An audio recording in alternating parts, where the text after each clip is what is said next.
Oh, you know what I love? Sports. I love sports. Sports. When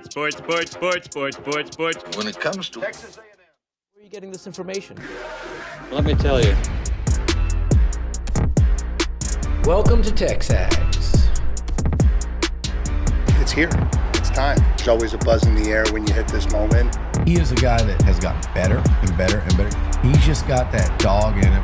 We will develop men. We will graduate players, and we will win championships on the field. I think of him as this hawk. Before long, he's going to be swooping in on those quarterbacks. And they embody what the school is about. It's about getting into hard situations and getting ourselves out. It's about working hard. It's about doing amazing things. And this is a real program. It's not fake. This is a real place. And if you want to be really good at football, this is a really good place to be. You know, if I'm betting on anybody, it's the Aggies.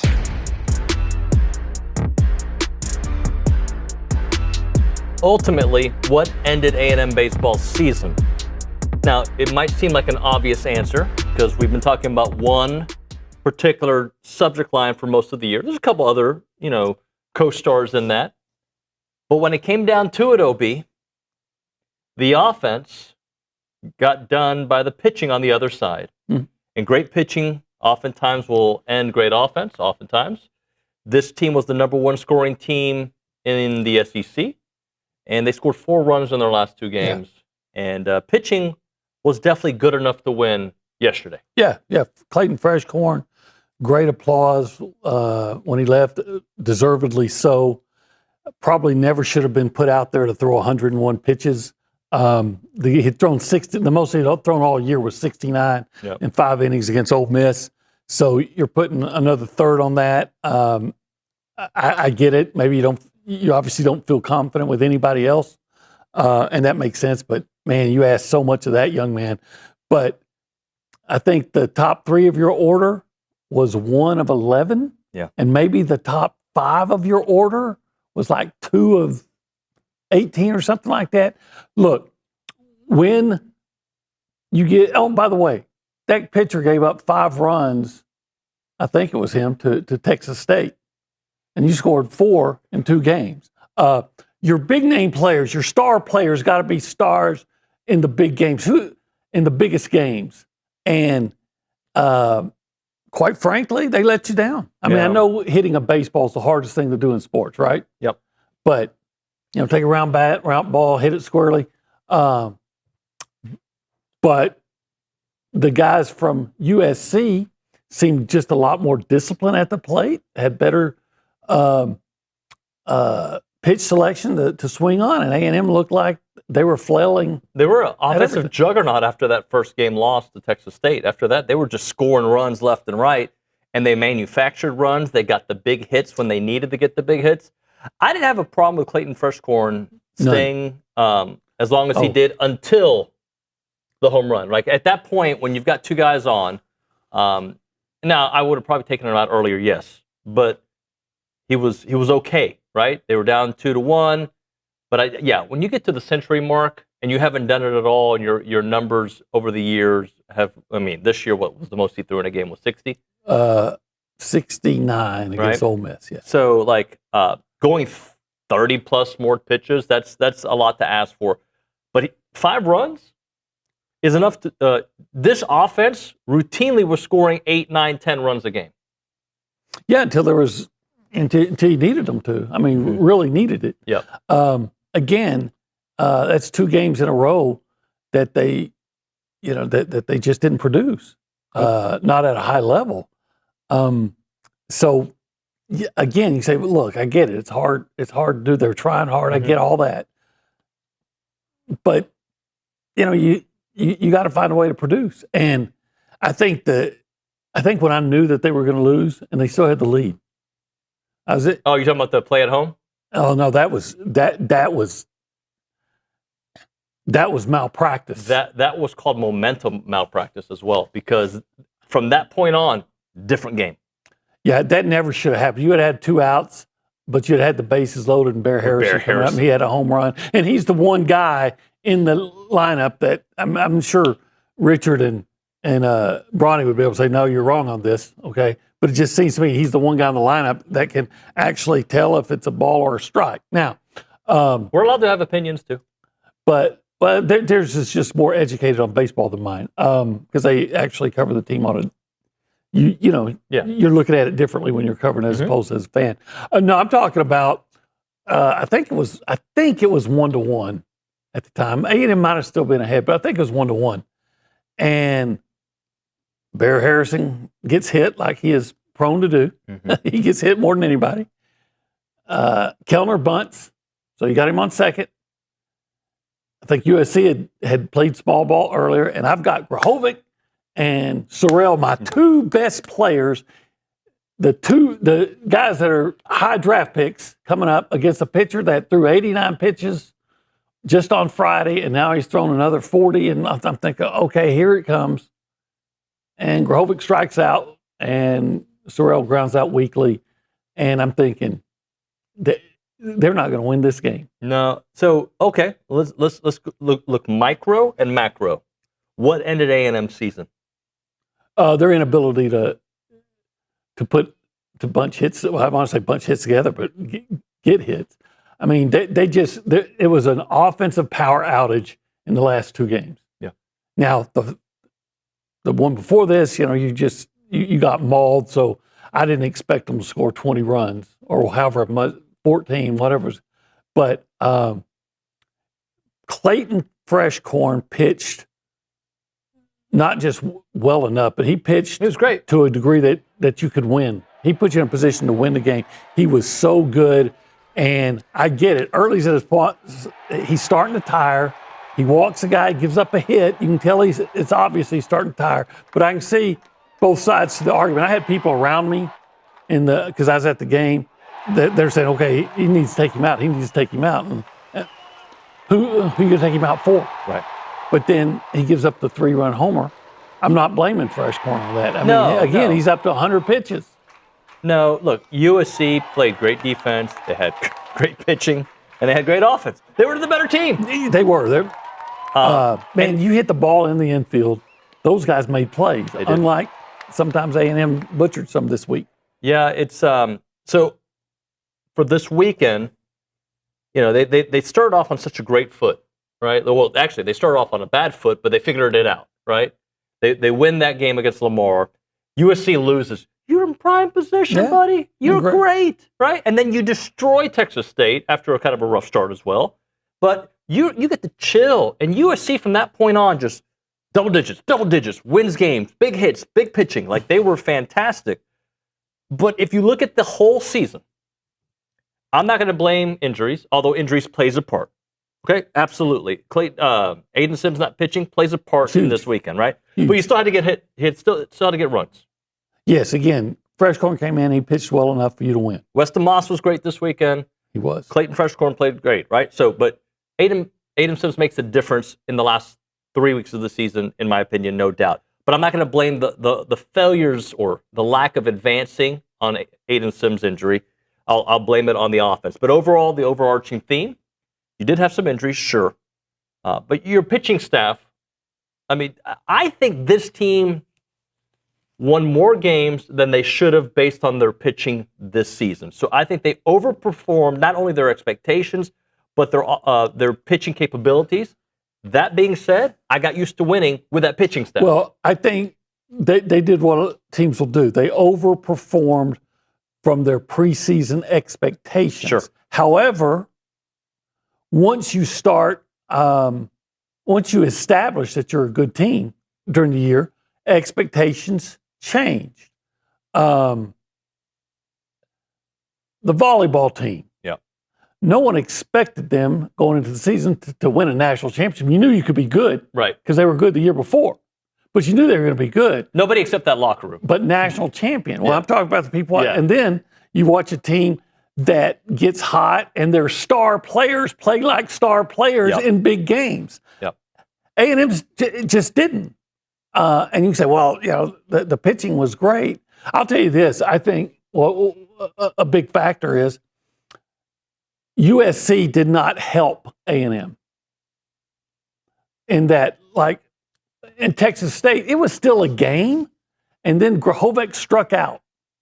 but the catcher missed the ball. Yep. And so extended the inning. And then there was big hits. There was a lot of walks. And it became an avalanche of runs for A&M. But A&M had key hits of that, but they almost didn't get out of their big inning because of a strikeout. USC, like you said, they were a much more disciplined team. They didn't make mistakes. And A&M, their star players just did not show up when needed most. So I thought they were going to win this regional. Okay? I did think they were going to win this regional. But this, I'm not surprised at all with what happened. And I don't know if anybody who watched this team is surprised from what happened this weekend. But I think we might be surprised the way it unfolded. Okay. I don't think I would have predicted 4 runs in 18 innings. No. Right? I would have. Yeah, right? Like, especially the way they were hitting the ball before. And especially when you're going against a pitcher that, again, look, that's got to be the most overrated point of concern is how many pitches does the guy throw in a previous, because he threw 89 against Texas State on Friday. 3 days later, the guy, I think he's threw around, 60 or something last time, but he was keeping, but A&M couldn't get to him. And I talked about this with Brauninger. I can't remember, but it seems like it was a similar situation 3 years ago when they lost to Stanford in the same kind of game. So here's what's got to happen. You're good. As much as they struggled, you wish that Grahovac and Hakopian and Sorrell were going to be around next year. They're not. Yeah. So they're going to look completely different next year. Yeah, they're going to look a whole lot different. And then Michael Early's got to get out there and he's got to find some guys that can hit. Yep. And more than that, he's got to find pitching. He's got to find some pitching. pitching. And quite frankly, I'll say it. He's probably going to have to find a new pitching coach because the staff was not. Look, some guys had really good years. Okay, I think Weston Moss was inconsistent but good when he was good. When he's on, he was very, very good. Shane was a disappointment, and I love Shane. He had coming back from injury, and he just never came all the way back. No. Aiden Sims, I think, exceeded my expectations. And then got hurt. Clayton Freshcorn exceeded my expectations. Yeah. Especially last night. But you got 2 years body of work, and you have to fix your staff. And they have to look internally, and they have to look externally and find the right guys, too. Yeah. Clearly, I don't know how much you put on a pitching coach because guys come in, they already know how to pitch. But they've got to have some function. Mm-hmm. And this was the worst pitching staff I can ever remember at A&M. Anybody else out there listen to me says, oh, no, this year was so much, tell me the year so I'll know. And we'll go back and look. And last year wasn't great, and you had some dudes on it, too. Yeah. Who was the pitching coach? I think they're going to have to do some evaluations and figure out, is it the talent that they're bringing in? Is it the development? Is it the pitching coach? There's a lot of questions. Yeah, there are a lot of questions. And they do got to look at the injuries. I don't know how you fix that, but there have been some injuries. Yeah. There have been. On the mound. But they also brought in guys. They brought in guys to pitch. And, there's all these excuses of, well, this happened, They also brought in guys to pitch that couldn't pitch. Look, I saw guys at Lamar, that would have been a weekend starter here. Yeah. Texas State. So, I mean, and these, if Lamar and Texas State can find effective pitchers, then by gosh, Texas A&M should have them. Typically, we're going to lead with baseball because it's baseball season. But the Myles Garrett trade would be much bigger headline in the first segment, right? But we'll have to get to that here in a moment because I don't know if we've gone for almost 15 minutes. People may think they're watching some random C-SPAN show, but they're not. What are they watching, OB? Well, they're watching TexAgs Live, which is brought to you by David Gardner's Jewelers. Any chance the young people in this office even know what C-SPAN is? Yeah, I would hope. No, you don't know. There's no chance Kendall knows. No all chance. That political stuff. Nygren, do you know? Yeah, it's like a political channel. Yeah. Yeah, I've never watched it. You can watch all the votes in the Senate and the House and stuff like that on C-SPAN. It's really fun stuff to watch. We are TexAgs. Guess who watches it on occasion? This guy.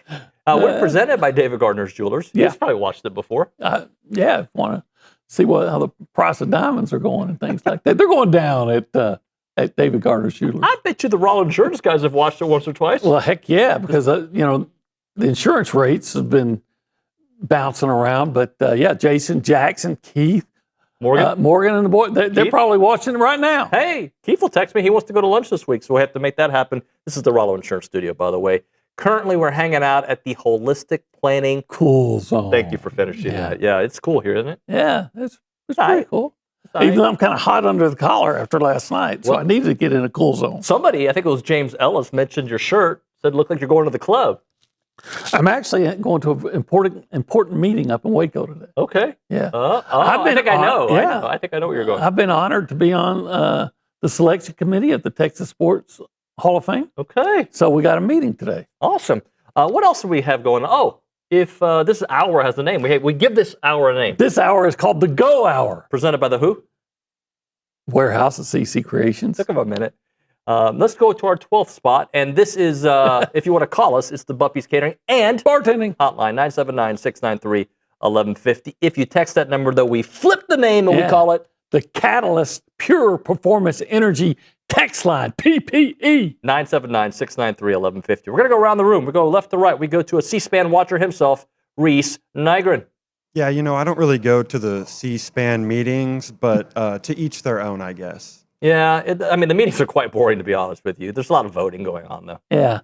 That doesn't sound like I want to be a part of all of that. Yeah, just one of those things that's going to determine how your life is going to be lived, but okay. Yeah, if you aliens are taking over. Anyway, Nygren, what else? You guys kind of touched on the Myles Garrett trade. I think it's, like you said, I think it's crazy we went the entire first segment without mentioning that the former Defensive Player of the Year got traded to a Super Bowl contender. That was world-breaking news in the NFL world, seeing someone of his caliber go to a team like the Rams, who lost Aaron Donald not too long ago and now get to replace him with Myles Garrett. But wait, didn't Aaron Donald post something yesterday, like, got to go to work or something?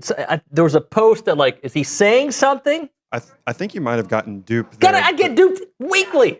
But Micah Parsons was getting traded, that Aaron Donald said, "Ooh, like maybe I'll come back if." Was that not true either? Parsons, but it was just kind of like a joke. But I don't think Aaron Donald will be coming out of. Well, I just want it to be about Myles. That's really all I want it to be.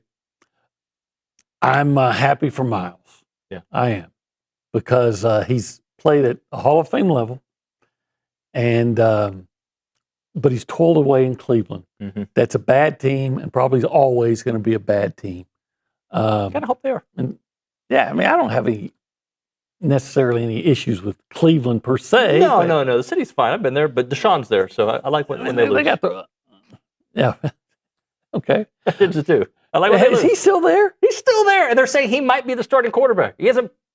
When's the last time he threw a football, Nygren? It's been at least 2 years, It's been about 2 years, yeah. And threw like a good touchdown, like 2018. It's been a long while. I'm surprised. I thought he was going to leave in disgrace there, but I guess eventually he'll have a happy ending there. We go to the Angry Elephant News and Social Center, and Ms. Gaither, just take it away, please. So I'm actually going to turn attention away from baseball for a little bit, because I would be remiss if I didn't say this on TexAgs Live, but the San Antonio Spurs are going back to the NBA Finals after 12 years. I will say Alex Caruso had a record-breaking Western Conference Finals. He had the most three-pointers made off the bench in a single conference finals at 18. Holy He smokes. averaged 14.9 points, 2.6 assists, 2.4 rebounds, 1.3 steals, and almost a full block in 26.1 minutes per game. So he was playing lights out, but my San Antonio Spurs are back in the NBA Finals, and I could not be happier about it. Did the Spurs and the Knicks play in the finals in 98? 1999. 99, Yes. okay. Latrell Sprewell Spurs, Knicks, right? And Patrick Ewing, and I think even Larry Johnson might have been playing. Larry for the Johnson, Knicks. yeah. Was John Stark still there? He was probably gone by then. Yeah, I think he was earlier. Allen Houston. Allen Houston. That guy could shoot the rock. Yeah. His dad was a coach. Growing up, I loved Grandmama. Larry Johnson. Larry Johnson, yeah. From Dallas? Yeah, from Skyline. Let me tell you something. One time when I was working in Tyler, he's from, I get a call. I'm in the office and I get a call from our publisher saying, get out to, they have a real nice zoo in Tyler. It's Caldwell Zoo. It's an excellent zoo. Get out to the zoo right now. Larry Johnson's down there. This one he's at UNLV and he's, the biggest player in the world. I'm like, they said, get down there, find him and doing a quick interview and get something on it. So, I'd go about 3 miles across town to the zoo. I'm running looking for Larry Johnson. I come across this guy who's like 6 foot tall at the most, out of shape. Wasn't Larry Johnson. Wearing a UNLV Larry Johnson jersey. And it wasn't him. Of course it wasn't. No. By the way, do you guys, Nygren, do you guys know who Larry Johnson is? You just Googled him. Can't say that I do. No, I can't. Larry Johnson in the early 90s was, I think, the best player on the UNLV Running Rebels. Oh, without a doubt. And they were the best team. National champs. That I've ever watched play college basketball. Me personally. You probably watched the UCLA Bruins back in the day. I did. And maybe one of the Duke teams. But for me, that team had the most collection of talent. He got to the NBA, was Rookie of the Year, was amazing, had a back injury. He was on a trajectory to be like a Charles Barkley level player.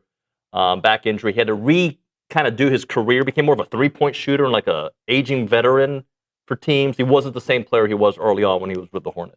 Yeah, but when he was a phenom. The story was widely reported in Dallas. He was from a tough neighborhood, went to Skyline High School, but I think he took the bus to school every day. And the drug dealers and gangbangers say, don't anybody mess with Larry. Larry's got a great future. So it's like the whole city has adopted him and taken care of him. I remember there's this place in Dallas to eat pizza called Campese's. Campese's, yeah. So I'm there one night and Larry Johnson comes in. And he's talking to the owner and everything. He ends up leaving with a couple of pizzas. I don't think he paid for them. You know what? He paid for them just by being there. Hey, Gaither, we've got to hit a break. But I apologize because we made it 4 minutes about Larry Johnson and 13 seconds about your Spurs. I saw people reacting to Wemby like his. I thought it was awesome. Yeah. I mean, Wemby was seen crying after winning the Western Conference Finals. He won Western Conference Finals MVP. It's his first MVP trophy. The city of San Antonio was just insane. I mean, maybe not as insane as New York is going to be when the Knicks play in the finals, but I'm just so excited for the Spurs coming back to the finals after their 12 years of winning in 2014. So. You know where the Spurs started? They started where? In Dallas, Texas. It's the Dallas Chaparrals. They ABA. were? Yeah. Huh, I did not know that. And nobody goes see them play, so they moved down to San Antonio. And I see the Mavs are now getting a new arena. I remember when they built the AAC. What? Yeah. They're building a new arena on 635 by the Galleria. Why am I yelling? That's ridiculous. They've got a great, I guess. The AAC is fantastic. I've heard that there's been arguments with the Dallas Stars organization that the Mavs and the Stars don't really like to share the AAC. But okay. Yeah, okay.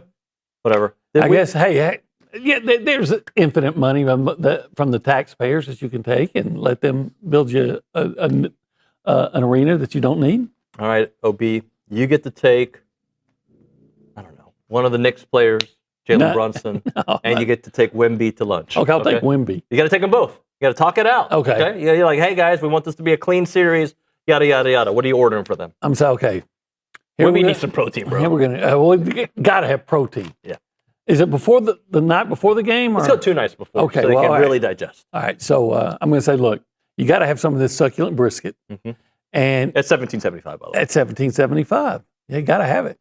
You got to have some of those amazing pork ribs. Who doesn't like pork ribs? I don't know, a person. I mean, unless you have some kind of religious thing about pork. Pork ribs, they're amazing there. Yeah. The jalapeno cheese sausage, incredible. And then, if you're watching your weight, like I'm obviously not, you can get the turkey because I'm telling you, the calories are lower, but the taste is still explosive. Explosive. Thank you very much. Yeah, you're welcome. And if they need to carb up, you know what I'm going to tell them to order? Well, tell me more. Some of that queso mac and cheese. It's It's so good, it's indescribable. Gastronomical explosion? It's a gastronomical explosion of flavor. We've gone 25 minutes without hitting a break. We're going to get fired, but it is 1775. The website, 1775txbbq.com, 979-492-6241. It is 1775. And it's good. Qué rico.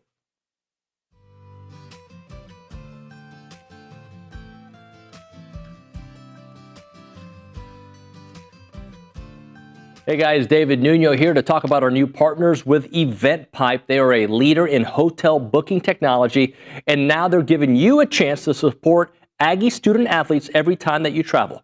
Thanks to their partnership with United and EventPipe, whether you're heading into a game, a business trip, or family vacation, every room that you book comes with cash back in the pockets of Aggie athletes. That's a wonderful deal. And with EventPipe, you'll get discounted hotel rates up to 20% lower than the major travel sites, while enjoying a fast, easy booking process. They've even created Presto, EventPipe's quick launch booking solution. It lets organizations build branded hotel sites powered by live hotel inventory, making it simple to book the perfect stay. So next time you want to book a trip, do it the smart way with EventPipe and support Texas Aggies NIL through United. Visit their website, tau.eventpipe.com.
We got a very smart listener on the YouTube chat. His name is Gabe. He goes, Nuño, you didn't get duped. Players on the Rams are hinting that Aaron Donald could unretire. Is that true or not true? I mean, as a joke, yes. I don't But not think as a they're true being true. real. No. Gosh. I think everybody gets duped, but not everybody's got a radio show that they go to and tell the world. And then they're like, dude, you're stupid. I've been duped to the point that now I just assume everything's a lie until I see it reported differently. The best thing is grok. Because somebody will pay for grok. You know what grok is, right? Yeah, the Patriots tight end. He was great. He was very I agree good. with you. Rob I pay a Gronkowski. lot for him. He just jumps on Twitter and he debunks the fakies on Twitter or X. Okay. He's all-knowing. He is, Rob Gronkowski, part of Grok. Hey, he's always a smart guy. Let's do the Knockout Performer of the Week. I know it's hard to do that after a loss and then the season ending. Brought to you by TKO Equipment. Rent, sell, lease, or rent to buy TKO Equipment, which is your trusted source for used and heavy equipment. OB, you get the first nominee. Yeah. I know there was a guy, or I can't even remember if it was a woman or a man, that had a really good showing in track and field. Cameron Dixon had a great weekend. But I did, again. So did Jasmine Montgomery. So I'm going to have to, because I know that's probably going to be talked about later. So I'll just say, hey, Clayton Freshcorn. But give it to him. Man, the kid went out there and he flat competed. Off. It's a shame that the guys who hold the bats didn't compete as hard as Clayton Freshcorn did. I know it didn't work out right, but he gave that team. He went above and beyond, and he gave that team a chance to win. They just didn't take advantage of it. Yeah, I'm going to say Bear Harrison too. I'm going to give him props. Look, and we could look at the entire weekend because there were some home runs hit overall from your stars, by the way. But I'm just going the most recent, and the most recent is Bear Harrison hitting the home run. But I think we got to give some track and field some love. So I'm going to go to Miss Gaither there at the Angry Elephant News and Social Center. Tell us a little bit about Cameron and the rest of the crew. So Cameron Dixon broke the school record in the 200 meter this past Her own weekend. school record, right? Her own school record, clocking a 22.13. That time is the 12th in NCAA history. The Aggie women punched 17 tickets to the NCAA Outdoor Championships in Eugene, and the Aggie men punched 16 tickets to the NCAA Outdoors. So Cameron Dixon is my TKO Knockout Performer of the Week with a school record 200 meter and the 12th overall time in the NCAA. Hey, Nuño, how far do you think you could run in? I'm going to give you 22.13? 22.13 seconds. I'm going to give you 22.13 seconds. How far could you get? 40 yards. 40 yards? Wow. Yeah, most people's 40-yard dash is 4.5. Yeah. 22 seconds. I bet you could at least get 100 yards. In 22 seconds? Yeah. Yeah. Yeah, I can do that. Yeah, I think it even broken down me could get 100 yards. Yeah. Okay, hold on. What if you had? You say this, we got to do it. That's how it works. 22 points. We're gonna have to have a competition to see how far y'all can run. Okay, from the people that are older. Okay, the older crew. 22 seconds. That in 200 meters, that's blazing. But in 100 meters, I think we should absolutely have later today. We can film it. We got to film it. Everybody's got to run as far as they can in 22 seconds. Billy won't do it, but Bronny, Zane, Nygren, Nick. Or how long would it take you to run 200 meters? I feel like we could do how long you can, or how far you can run in 22 seconds is a better gauge. Oh yeah, I might die trying to run 200 meters. Let's do 30 seconds. 30 seconds? Everybody gets a chance. Everybody to run. I would love to do 30 seconds, and whoever gets the furthest.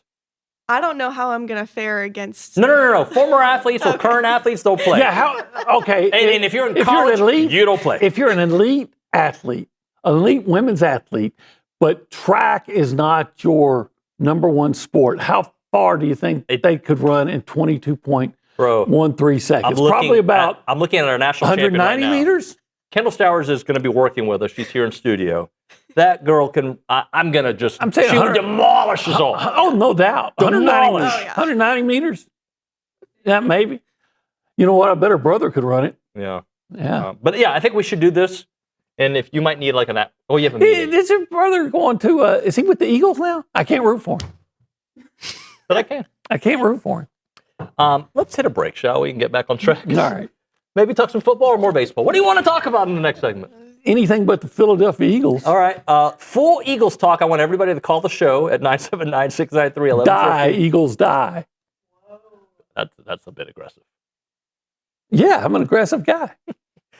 And for somebody who's very aggressive when they drive, you should call Rollo Insurance for your insurance needs. They are my car insurance. They're my homeowner's insurance. If I was like a Yellowstone character or Dutton Ranch character, they'd be my ranch insurance as well. They take care of all insurance business owners. They take care of your insurance as well.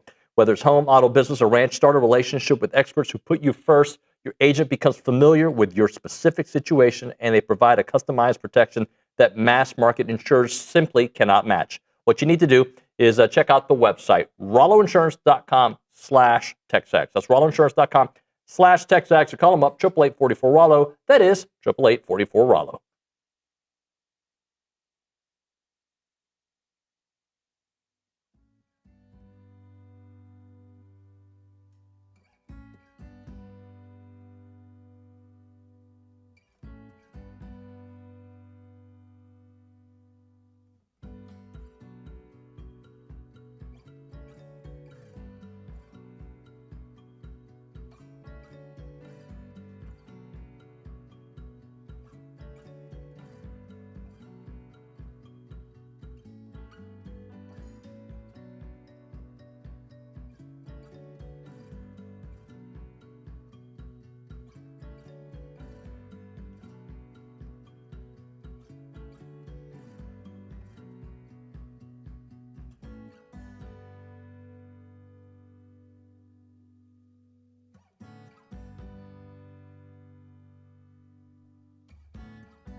And we're back. It is TexAgs Live. We are presented by David Gardner's Jewelers. We are in the Rollo Insurance Studio. It's still the Go Hour, presented by the Warehouse at CC Creations. Let's talk to the legend, Charean Williams, on the Buppy's Catering and Bartending Hotline, Pro Football Talk great, and, of course, an Aggie great, a Hall of Famer. Charean, good morning. Good morning. How are we doing today? Well, not great after baseball. We got to talk Miles with you in a second, but I guess let's start off with the baseball team. Just your takeaways of the 2026 season. There's no question about that. I was there Friday, sitting out in the sun, watching that game, and we said before the game, Olin was there, some other writers, and we were saying, they're probably going to need to score 12 in one of the games against USC to win, and they couldn't do that, and that's pretty much what it took. The offense just kind of disappeared in the games against USC. Kudos to that USC pitching staff, and you just didn't have the pitching staff to hold the USC down, and as a matter of fact, not hold any of those teams down. So, I mean, the Lamar game was a little dicey there. So it's unfortunate the way it ended. I think 2 years ago, you're a few innings from a national championship, and now you've won 2 postseason games since, and you were up 2-0 in this regional, couldn't find a way to win one more. So a disappointing end of the season. You got to fix that pitching staff, and you got to fix it in a big way. I mean, you need more than 1 or 2 starters. You need multiple starters, multiple relievers to make that pitching staff better, to be competitive, and that's where you need to go spend your money. I mean, that much is obvious if you're going to contend for a title, but I'd just say it was overall, when you look back, I think it was a pretty successful season, but it's just it's sort of like football, sort of like so many other sports, softball, just a disappointing end to what could have been a really good season. And it's not a good day for Aggies, pretty much. And I saw a lot of people outside talking about the crowd wasn't very good last night. I don't know, you couldn't really tell on TV what the crowd was, but I don't know if people thought that we were going to lose, the Aggie syndrome, or just you sat out in that heat for 3 days rooting on the team and tired, and people weren't going to come back into town who came into town for the weekend series. So just a total disappointment, I think, yesterday. Yeah, that's why, Charean, I say A&M stands for, unless we're talking about volleyball or women's tennis, A&M stands for almost. I mean, you have opportunities and you have good years, but you almost have great years in so many sports. So I understand your frustration. Yeah. Well, we got track coming up, and that'll give A&M 2 more chances to. That's 2 good sports A&M's good in, and 2 more chances to win a national championship. So we'll see what they could do. But you're right. I mean, it's just we've had so many of these difficult endings of seasons this school year that it's left a bitter taste, I think, in the mouth. Thank goodness, as you said, for volleyball and women's tennis to get it done. Yeah, I think that it's not so much losing at the end of the year, right? It's how you lost. Like the football team scores 3 points, doesn't score a touchdown. And then the softball team for second year in a row doesn't get out of the regional. And then the baseball team, you were up, like you said, 2-0, and then the offense just doesn't show up, and you don't even resemble the same team you were all year. Yep, you're exactly right. Charean, so what does Myles Garrett to the Rams do to the Rams? They're already very good. What does it do to them now? Oh, I think they're the Super Bowl favorite now. I don't think there's any question about that. I saw a Seahawks writer, and maybe he's trying to spin it, I don't know, say, well, the difference for them is not that great because, Jared Verse was really good. The difference is great. Let me just say, Jared Verse is very good. Myles Garrett is a generational pass rusher. It's a totally different world, and they're going to see that. This is just totally makes that defense so much better. And, Aaron Donald, what if Aaron Donald comes back? And I do think there's a chance that Aaron Donald comes back. I know he's been working out. There's a video a few weeks ago of him working out. He's probably in football shape, and if he's not, he can get in football shape pretty quickly. I think there's a chance of that. I imagine if Aaron Donald comes back, good grief. But, yeah, to me, they're the Super Bowl favorites now, and I think the odds makers kind of reflected that with the odds changing yesterday after the trade for Myles. And this gives him opportunity to win a championship. I think it's exciting for him. I'm sure he's fired up about it. I know he did his goodbye missive to Browns fans and the organization. He'll do one at some point, a press conference in L.A., and I'm sure he'll be fired up to be there and have a chance to win. That's the one thing that didn't happen for him in Cleveland. As great as he was, he couldn't bring a championship to that organization because it's so messed up, and the quarterback situation is what it is, as you know. So now he'll get the opportunity with Matthew Stafford. This is going to be fun. It's going to be fun to watch. I wonder, do the Rams make that deal if Matthew Stafford isn't close to the end of his career? Good question. Like, are they going all in? We only have a quarterback probably for a year or two at most, so let's go all in and give up some picks. They were good last year. They were close. Yeah. It's a good point, Olin. I think you're probably right. If Stafford had decided to retire, they probably don't go that direction and probably don't give that up, but they see an opportunity here. He signed a 2-year deal, so this year and next year they see an opportunity for the next 2 years to win and get Ty Simpson ready to come in that third year, and maybe they pick up right where they left off if he's as good as they think he are, using the 15th overall pick on him. So I just think this is great for the Rams to do this again. They've done it one other time and won the Super Bowl. We'll see if this works out for them. They're certainly in a hard division, as we know, with the defending Super Bowl champions in their division. But I think they're better than Seattle right now, and I think they will be better. As long as Stafford stays healthy, I think they will be better than Seattle.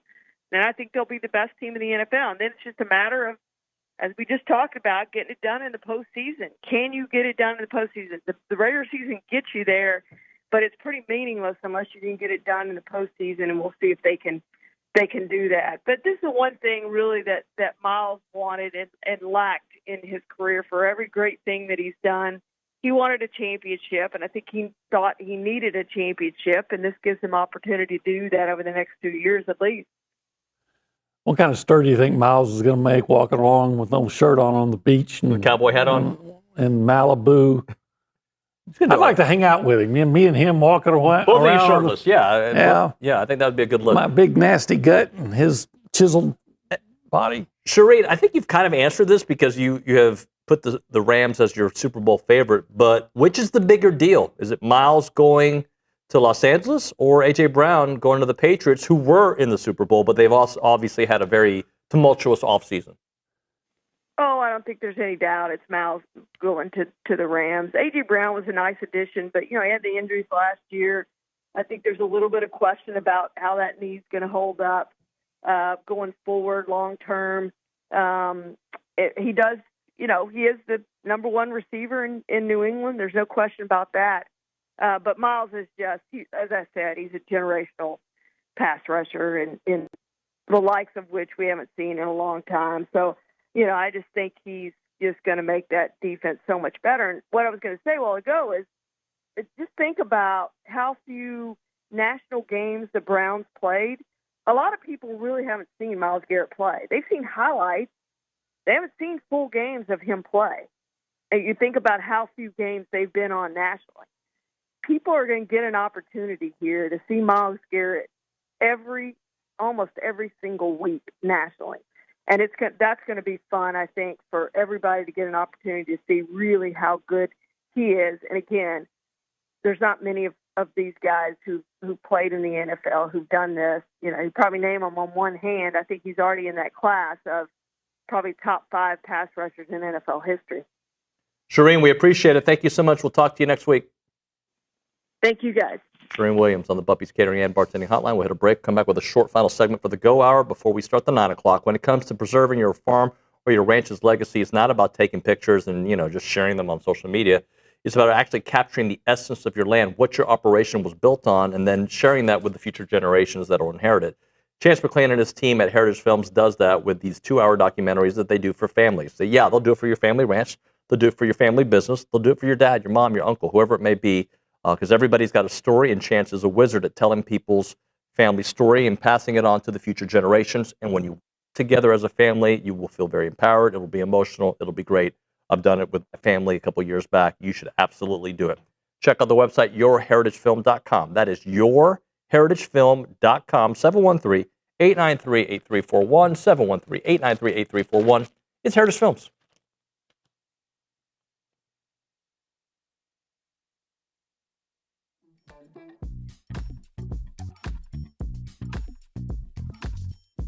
All right, we're talking about Burlebo, the heart of Texas, more than an outdoor lifestyle brand. It's products created with you in mind. Currently, I'm wearing the performance polo, the Texas maroon and gray. If you look into it, you've got the state of Texas in gray, and you also got it in maroon. It's one of their highest, most popular sales that they have there. It is really nice. Comfort and versatility. You can wear it in any situation. Quick drying, fits the size. But Burlebo, they're rooted in tradition, fueled by passion for the outdoors. Designs high-quality apparel that works just as hard as you do. So whether you're hitting a workout, enjoying a day of fishing, or cheering on your favorite college team, their gear is made for the athlete, the outdoorsman, and the everyday adventure. And it's really nice.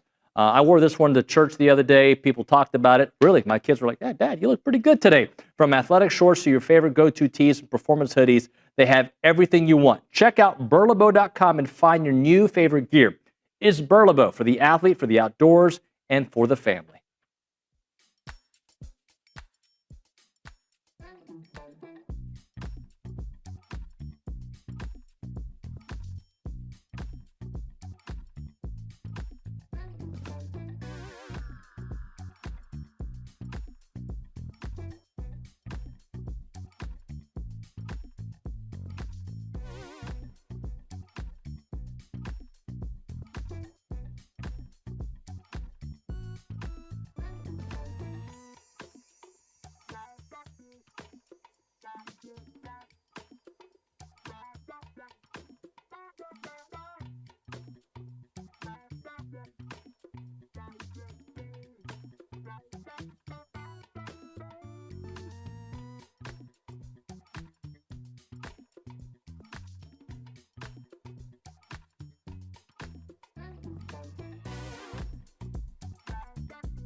As a reminder, the final segment of the program is brought to you by Double Dave's. That's at 10:50. But right now, caller number 12, 979-693-1150. We're going to hook you up with your choice of a dozen pepperoni rolls or a large one-topping pizza from Double Dave's. They've been serving Aggieland since 1984 with your favorite pizza and, of course, those world-famous pepperoni rolls. Reliable in-house delivery, bringing piping hot goodness straight to your door. Just click on doubledaves.com and your favorites are on their way. Let's go to the Angry Elephant News and Social Center.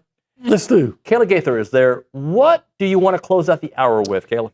So I want to highlight some of the YouTube comments that we're getting because everybody has been talking about baseball. It is the number one topic, obviously, with the loss last night.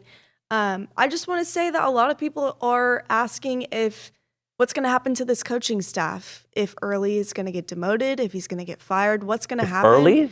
Yes, we have some people questioning if Early is going to be fired. So I just want to get y'all's thoughts. No, he's not going to get fired. He's not going to get fired. He's not going to get demoted either. No.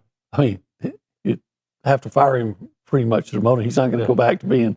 Hey, man. No, he's not getting fired. I think that's overreaction after a loss. I think Michael Early probably goes on the hot seat for next year. I think let's see what he does this offseason. Year 2 was definitely better than year 1. He's done a great job recruiting players. Fantastic job. They're going to have to look in the mirror at some coaching decisions that they've done and fix that, no doubt. And we'll find out what the staff looks like, what he's trying to do. But no, I think Michael Early. I haven't spoken to Trev about this personally, but Michael Early's fine. Yeah. Like Trisha's fine. Michael Early's fine. Like coaches are fine, right? They're not making any moves this summer, guys. Yeah, I think again they finished 3rd overall and they had won 40 plus games. How many teams lost that were hosts Was it 7? More than 5. I mean, I think 7. Yeah, yes. number 1 and number 2. UCLA, gone. Georgia Tech, gone. Florida, gone. Did Auburn end up losing yesterday? No, Auburn won. They won. Okay. I know it was tied 2-2 last I checked on They it. Florida Florida went State. up, I think, 6. Florida State, gone. 6-2. All right, so like this is baseball. Now I will say, I'm not saying you change the regional format, but I used to not pay attention to what people say about it until I kind of felt it affecting A&M. Like you're asking pitching staffs to pitch way more than they've ever pitched all season long. Like not if you have a deep pitching staff. No, but like, how many people have 5 guys you can go to? But it's the same for everybody, though. Yeah, but all season long, you're basically on a weekend. I'm just saying it's different than the regular season, which sometimes that's the postseason, right? It's one and done in the NCAA tournament. I get that. I kind of understand you're asking pitchers to pitch way more than they have because then they come back on 3 days rest, and pitch another 85 pitches. And allow 1 run. Yeah, why did you bring that up? Why did you bring up the truth? Don't do that. When we come back, we're actually going to talk some college football, maybe some college softball, because they're all over the news. Trey Wallace of Outkick joining us next on TexAgs Live.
We're back here on TexAgs Live. We are presented by David Gardner's Jewelers, Rollo Insurance Studio.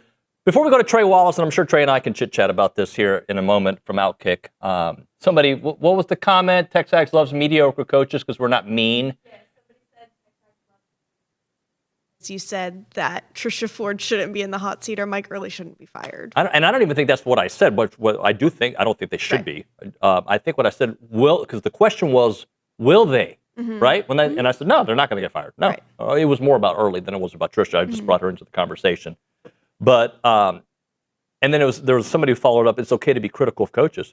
If you haven't watched this show during the Jimbo era or after the Miami loss, or if you don't you could be critical without being mean. Right. You could be critical without making things personal. If you didn't listen to the first segment and hear what we were saying, that they're going to have to look in the mirror and decide what they want to do with the pitching staff, that hasn't been good enough for 2 years. If you don't think that's mean enough for you, I get it. But if you're not hearing the same thing, then I can't help you. It does us no good to be mean in our position at all. And by the way, why be mean about somebody not being great at their job? Can you imagine if I would be mean to you if you had a bad social hit? Mean? Cry. But we could have a conversation about fixing it, right? Yeah, it's more of a critical point than being mean. Anyway, let's go to a guy that people are always nice to on social media. Trey Wallace of Outkick on the Buppy's Catering and Bartending Hotline. What's up, my man? Oh, I don't hear him. There he is. Hey, bud. You going through it this morning, my brother? Well, I mean, look, I'm used to it after losses, especially when seasons end. People are mad, and I get it. I'm not saying they're wrong or right. I'm just people are supposed. It's sports, right? Especially in college athletics, people are supposed to be passionate and be angry. My point is, you don't have to make things personal. That's it. No, I mean you can point out the problems without it. Hey, you're not attacking somebody's family or somebody like that. I mean, and also, I mean, look, everything is so transactional these days. I think people forget about that. We're this is not 2015 any longer. So we're not going to sit here and attack kids for the heck of it, or coaches for the heck of it, but we're in a different era. And you're being paid to come in and produce at certain levels. And if you don't, I personally think you have the right to be called out on that. And again, it's never personal. It's just business. And we are in a business now. So that's what it is. So I'm going to ask you, because I think we can go multiple directions. What is the biggest story you're covering right now? Because somehow the softball handshake line is one of the biggest stories in the world. You've got, obviously, college football playoff expansion talk. You've got the Senate hearings. There are so many. You got Brendan Sorsby. So, what is the biggest story you're tracking? Hand on the Bible, probably Brendan Sorsby. I'm being honest with you. The congressional stuff, we'll get into it, I know. But that's going to take a minute to get done, as in 3 months. They better get it done by August. The Brendan Sorsby thing. If a retired Lubbock judge, he's not from Lubbock, but you know what I'm talking about, Lubbock District Court judge, comes in and says, NCAA's at fault, Brendan Sorsby, it can play this year, or we're going to grant him an injunction, we officially lose the plot in college athletics. It's a wrap. It's done. Brendan Sorsby needs to go off and get prepared for the NFL and stop worrying about college athletics. The NCAA did not cause his gambling addiction. They did not cause him to bet on Indiana football 40 different times while he was enrolled there. They didn't force him to bet on Cincinnati basketball or Indiana basketball or the other college football, or even do it while he was at Texas Tech. It should be a wrap. And I hate the fact that folks can go to court now and overrule. And by the way, the NCAA, in my personal opinion, is probably wrong 60, 70% of the time. In this case, they're not wrong. They enforced the rule. He broke the one rule you do not do in college athletics: bet on your own team. He did it. And by the way, he got a free 3 years to play before they figured out that he did this. So he should be happy that he got 3 years of college football and NIL money and was able to play. And now it's time to move on. Go to the NFL, man. It's over. I was kind of disgusted by Jeffrey Kessler's argument yesterday that somehow the NCAA is not looking out for the mental health of Brendan Sorsby. Like, come on, man. Like, I know we can go low in this day and era of college athletics, but man, that was ridiculous in my opinion. Yeah. I mean, like, if you make a mistake, you don't get to go see a mental health therapist and get your job back if you like steal something from the office, right? Like, there are consequences for making, and this is the biggest sin in sports. If I broke a rule 3 years ago, or broke the law 3 years ago, and they finally, which by the way, he broke the law. He was betting underage. He was sending money to friends to place bets for him. There's a reason why the Indiana Gaming Commission, the Ohio Gaming Commission, and Kentucky Gaming Commission are looking into him. But if I did something 3 years ago, I can't come back and say 3 years later when they figured out, you know what, man, I have some mental health issues. I'm battling addiction. I don't need to be punished. No, they're going to be like, okay, we're going to help you with your mental health and your addiction issues. But by the way, you're still going to be punished. Like it's not a get out of jail free card. And I feel like Brendan Sorsby in this case, and by the way, as I'm not trying to go too personal here, as somebody who lost a brother to addiction 5 months ago, like I feel for Brendan Sorsby. But again, we're at a point in time in college athletics where if we don't like something, we'll just sue. And in this case, man, I'm over it. I'm done with it. I think it's all stupid. I think the fact that we are sitting here having the discussion about whether Brendan Sorsby should be allowed to play this season, to me, it's being completely overblown. And you know what? Look, Texas Tech, I get it, man. You promised a lot of money. CFP hopes are on the line essentially for next season with Sorsby, but man, at some point you got to look yourself in the mirror and say, is this worth it? And I just don't feel like it's worth it because I feel like it diminishes the everyday battles that folks are going through with mental health and addiction. And I feel like this is being used as an excuse in a courtroom. So there's my tangent for the day. Trey, I'm going to keep it with Texas Tech for a second because as you're speaking, I forgot this was something I was thinking about over the weekend. The way Texas Tech played it against Texas, talking about the football game, like, hey, we'll buy it out, let's do it. And like, I don't have look, I want both teams to lose all the games they play in, but like, I think Tech played it perfectly because there's nothing that Texas can do that would make sense. They're not going to change their schedule. We know that. And if they did and they lost, oh my goodness. I mean, I thought Tech played this extremely well because, again, what's Sark and them going to do? Okay, cool. We're gonna go buy out our game against Texas State. Thanks, Cody Campbell, for the help. Like, no, like this. Joey McGuire played this perfectly. He knew what he was doing. It was smart. This is like WWE when it comes to cutting promos, and he did. Look, I give him a lot of credit. And by the way, like.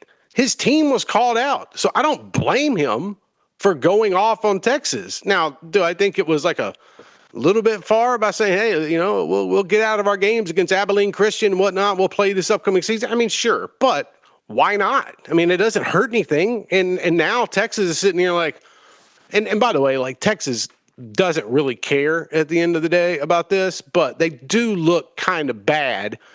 You know, coming off the whole basket weaving nonsense, and then you've got this stuff with Tech and, you know, whatever. Now, we don't get the football game, but we darn sure get the Women's College World Series game, so I'll be tuned in for that. Well, let's Zapruder film it, because at the end of the Tennessee game, like, I mean, look, I don't, like, she reacted to something, but the fact that ESPN, which, by the way, I applaud them for this, but the fact that they went JFK conspiracy Zapruder film on this, to me, was fascinating to watch. I knew there was going to be footage of something. I didn't know if ESPN was going to go full JFK on this thing, but they absolutely did. I found it fascinating. I think that, yes, the young lady had something said to her, and in my opinion, don't go crazy on social media, I think it was an assistant coach who said something. Because when you break down the film, you can see the assistant coach cover her mouth, and then all of a sudden she's walking away, and I'm like, okay, it was probably her. But it wasn't Karen Weekly, who was, you know, the head coach who was 20 feet away. I mean, she just didn't yell in the air, you made a mistake. Like, that makes zero sense to do something like that. But this is where we're at, man. Like, it's college athletics.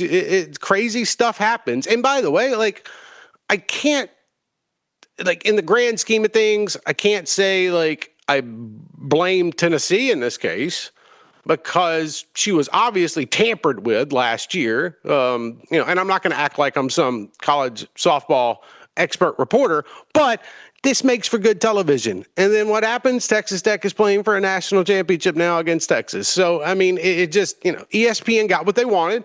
And by the way, ESPN has no fault here. They did a great job of putting that all together. But it's just funny, man. Like, we're sitting here making this a big deal, which obviously it was, judging by the reaction. And now we see where we land when it comes to a national championship. So, whatever. It's everyday college athletics. Got to have a little fun in there. And I give a credit to ESPN for finding the footage. Talking to Trey Wallace here on TexAgs Live. All right, Trey. So our buddy Josh Pate says he thinks that this Senate hearing actually has some legs behind it. Do you? Like, do you think you've got the SEC and the Big Ten that obviously don't want it? You got everybody else who are all in. Like, what's going to happen? Oh, I love Josh. I was texting him the other night. He got mad at me about something. I think that we're at a point right now where they've got about 3 months to figure this thing out. And when we get to midterms, and trust me, I'm going to make my point here. When we get to midterms, it's not going to matter. You can't go stump in your home state. Oh, I'm going to save college athletics. Okay, by the way, what's going on with my oil prices and my bread and my milk and all this good stuff? Like, the economy's crazy, whatever. I think that this is the first time in a long time that there's an opportunity for something to pass. The problem is, are we really going to see both sides come together for college athletics? And that's where I'm kind of torn between, because look, the Big Ten and the SEC are sitting around here like, wait a minute. We knew, and by the way, they knew that the media rights pooling was going to be in there. Greg Sankey and Tony Petitti were in Washington a week before this came out. They've been in contact with Ted Cruz and Maria Cantwell.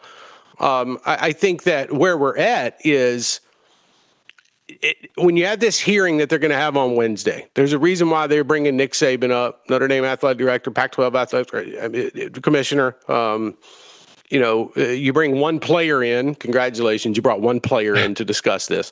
I think that you're going to see a lot of pushback. I think there's going to be a decent amount of amendments put in there to try to change this up. And can it get enough votes? Sure. Yes, I think it can get enough votes. But here's the thing. It's going to end up in court. If this thing somehow passes, and to me, it's like a coin flip, maybe a little bit below a coin flip. You're going to end up in court because you've got lawyers right now that are lined up, ready to go after this and say, wait a minute. You're going to put some kind of imaginary cap on player salaries. And by the way, the whole coaching thing, that makes zero sense whatsoever. And I asked Ted Cruz about it the other day. I was like, hey, look, I mean, how are you going to stop a university from going out and hiring an employee that they need? And by the way, the bill says that you cannot go out and talk to, engage, and try to bring a coach in until after the season. Okay, so wait a minute. You got to wait until January 25th to hire a head football coach? That makes zero sense. It's like they wrote that bill and they were like, oh, wait a minute. I don't know if this is the right thing to put in there, but I'm going to do it anyways. I think that there's a shot here, but I go back to the previous situations with the SCORE Act. And can you finally get people to agree on something? And here's the other thing too. Folks are tired of hearing about it. I get it. I see my comments. I see my DMs about this. Why are you still talking about this? Why are you writing and covering? Because it's what's going on. It's the future of college athletics. But there's this part of me that says we're going to sit up here and we're going to argue for 3 months, and we're going to be in the same spot we're in right now. And Greg Sankey and Tony Petitti, in my opinion, they're not going to bend the knee just to help out other conferences. When in reality, brother, we got to figure out a way to help college athletics as a whole. Because if not, we're screwed. Like my alma mater, South Alabama, Jaguars, we're screwed. Like I know that we're not going to be able to afford football, basketball, baseball in the future. I had somebody tell me when I was down there 3 weeks ago, somebody on the board of trustees said, you know what, I really wish there was a playoff for us and the other teams outside of like the SEC, Big Ten, ACC, Big 12 that we could try to achieve every year. I think that's where we're going to get in the future. And as for this bill, we're going to find out. I don't put a lot of faith in congressional leaders at the moment. Trey, what I worry about is a year ago when, we're getting close to figuring out what the future of college football was going to be, I was like, this is the last ditch effort. We'll see if it works. And, it just felt like we were like just moving, the lack of a better term, the goalpost for somewhere else. I almost feel the exact same way about this week. Like, there feels like it's fake movement, fake hustle on the basketball court when you're hustling for a ball that you can't get to. That's what it feels like to me. And I feel like we're just going to be in the same place 5 years from now. Yeah, and that's the thing. Like, and that's why. And to be honest with you, I think this is just personal opinion here. Take the reporter half off for a minute. I think we're going to see conferences start to govern themselves before anything is passed in Congress. I think the SEC will start governing themselves. They already started the process, guys. I mean, they were talking about this so much last week in Destin. And by the way, these athletic directors meet essentially like once a week to discuss this stuff. So it's not a surprise or anything. They weren't waiting to get down to Destin, and then even the presidents and chancellors to start discussing how do we create our own rule system.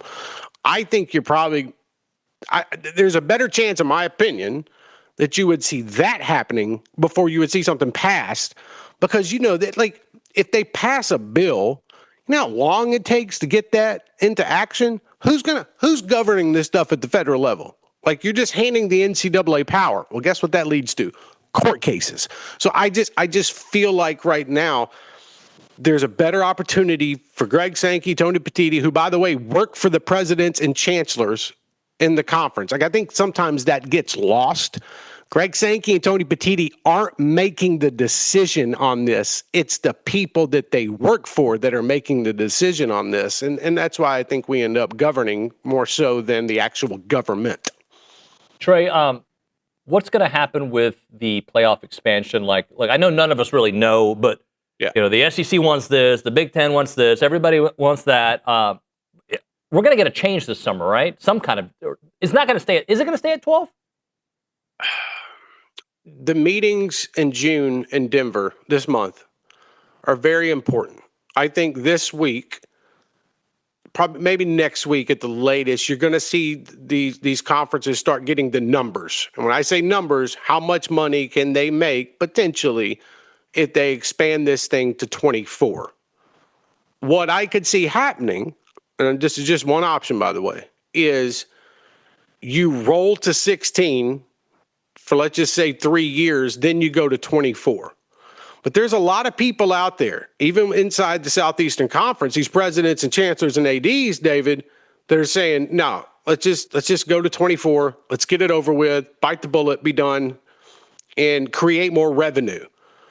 I honestly think if they get enough good feedback from the television networks, and because what would have to happen, guys, is just to quickly lay it out there is if they go above 14, you're opening up this to the market. So Fox can bid on it, NBC, CBS, they can bid on the extra games. Now, all these other networks are not going to come in and bid for 2 extra games if they move to 16.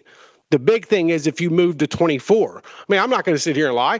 I work for a company that is going to come in and bid on the college football playoff if it gets to 24 teams, the extra games. And so that's why, I'm not afraid to say it. That's why in the background a little bit, David, you're seeing the Big Ten push this a lot more. Well, why is that? It's because Fox owns the television rights. So why not? But also it does create the revenue that these schools are dying for right now. So I personally, to get short to the answer, I think we're going to find out a little bit more later in the month in Denver when they meet the CFP committee. Do I think they make a decision by December 1st? Dude, we've been down this road for 2 years now, 3 years now. They thought we were going to 16 teams last year. So if anything, I think there's going to have to be a compromise. But again, I say all that to say this. Remember, Greg Sankey does not work for himself. He works for the presidents and chancellors. And if they say we want 24, he's going to have to bite the bullet as well and say, okay, we're going to go to 24. So we're going to get there. Unfortunately, I hate it because I think it's worthless. There's not 24 teams in the country that are worthy of a national championship or good enough. But at the end of the day, I mean, the more the merrier, right? You're going to make more money. Trey, I appreciate your time as always, man. You've been killing it recently. I told you that on text, and I'm telling you here on the show, you're fantastic at what you do. Y'all keep knocking it out, buddy. I appreciate you having me. Good luck with that baseball coach conversation. Thanks, brother. That's Trey Wallace All right, there, buddy. Talk to you. On the Buffy's and Catering and Bartending Hotline. Love chatting with him. Got a couple comments to get into on the other side before we talk with Scott Livingstone. Right now, Milliken Reserve Time, farm-to-table community in College Station. They have homes, they have trails, they got farms, they got wide open spaces, and they have a mission to build a healthy community around nature. 2,600 acres of open space, 30 miles of trails and homes. They want to connect families to nature and to each other. When you go to Milliken Reserve, you can just hang out with your kids and enjoy the outdoors. They've got the hiking, biking, canoeing, kayaking, you name it. They have it all there. Throw the ball. It'll be a great place just to go hang out by getting a Conservancy membership. And if you want to live there, awesome neighborhoods. You got the creek, the hollow, and the meadows. Learn more at millikenreserve.com. That website again, millikenreserve.com.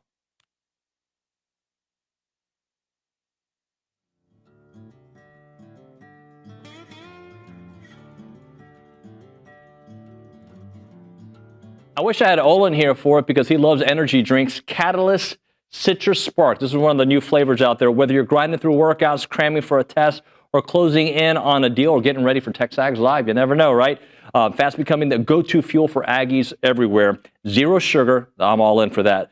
Or synthetic sweeteners, no artificial colors or flavors. Catalyst delivers clean, high-performance energy with smooth, crisp taste that is never syrupy, designed for both health and hustle. You want to get going? You use this Catalyst right here. It's about pure energy and pure results. And what sets them apart? Packed with premium nootropics blended to boost focus, clarity, and mental stamina. I need this. I'm in, guys. I'm in. Plus, with plant-based caffeine, vitamin B12, B6, Catalyst supports metabolism and energy production, making it more than a drink. It's your lifestyle training partner. Built for competitors on the field, Catalyst fuels strength, focus, and pure results. Buy now at drinkcatalyst.com. That is drinkcatalyst.com. Train harder, think sharper, pure results. It's Catalyst.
So breaking news, one of the most annoying / lovable characters on the YouTube page, David Edmond, turned 50 today, and he says he did 50 push-ups consecutively. I don't buy it.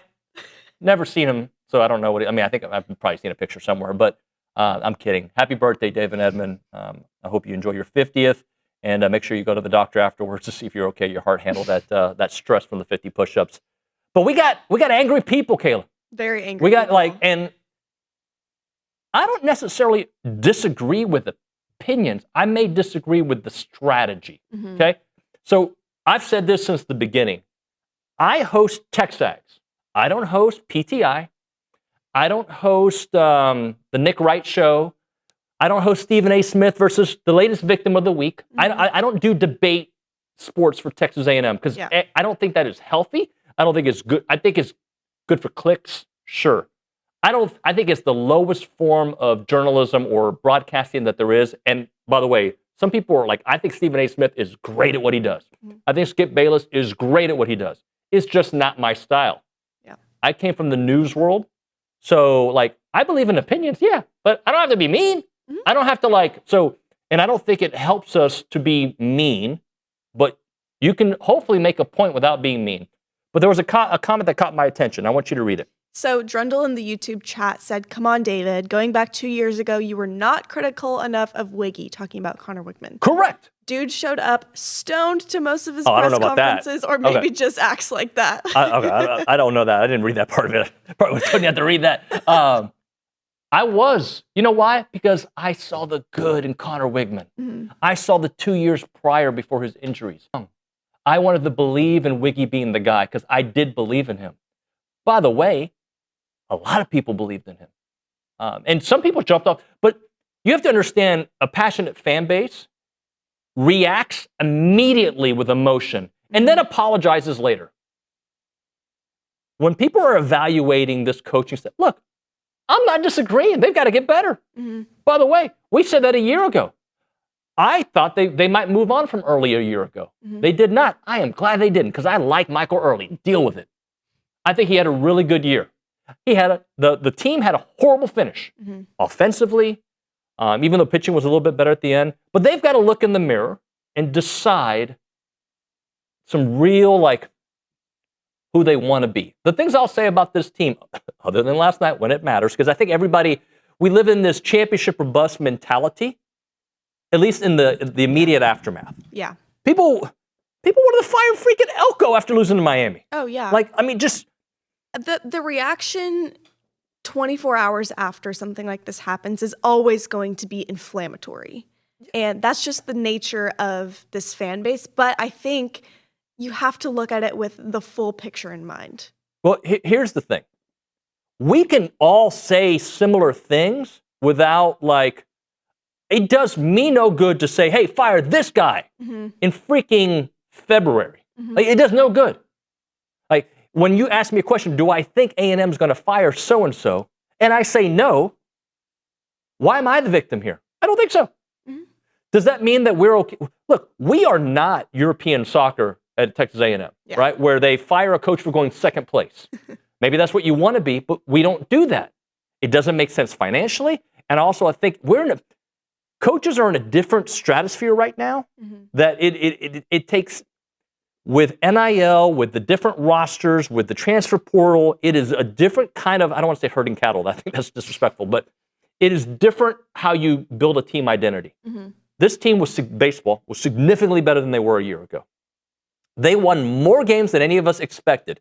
When they got to the top point of the SEC season, where they beat LSU and they went 2-0, they I think inflated what we thought was realistic. But if you go back and listen to those shows, I think OB and I were we're not Bronny, we're not Zane, and we're not going to try to be, right? Yeah. Watch them tonight on the B team. They're going to have great analysis. But we have said from the beginning, this team will go as far as their pitching, and their pitching hasn't been that good. Now, can they score enough runs? Can the pitchers be good enough was the theme. We did that for 52 shows in a row. Can the pitchers be good enough, not great, give up 5, 6, 7 runs, because this offense can give you 9.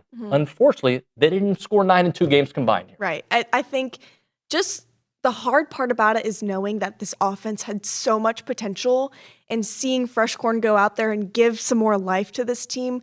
It was just a little more heart crushing to see the offense just not match the pitching.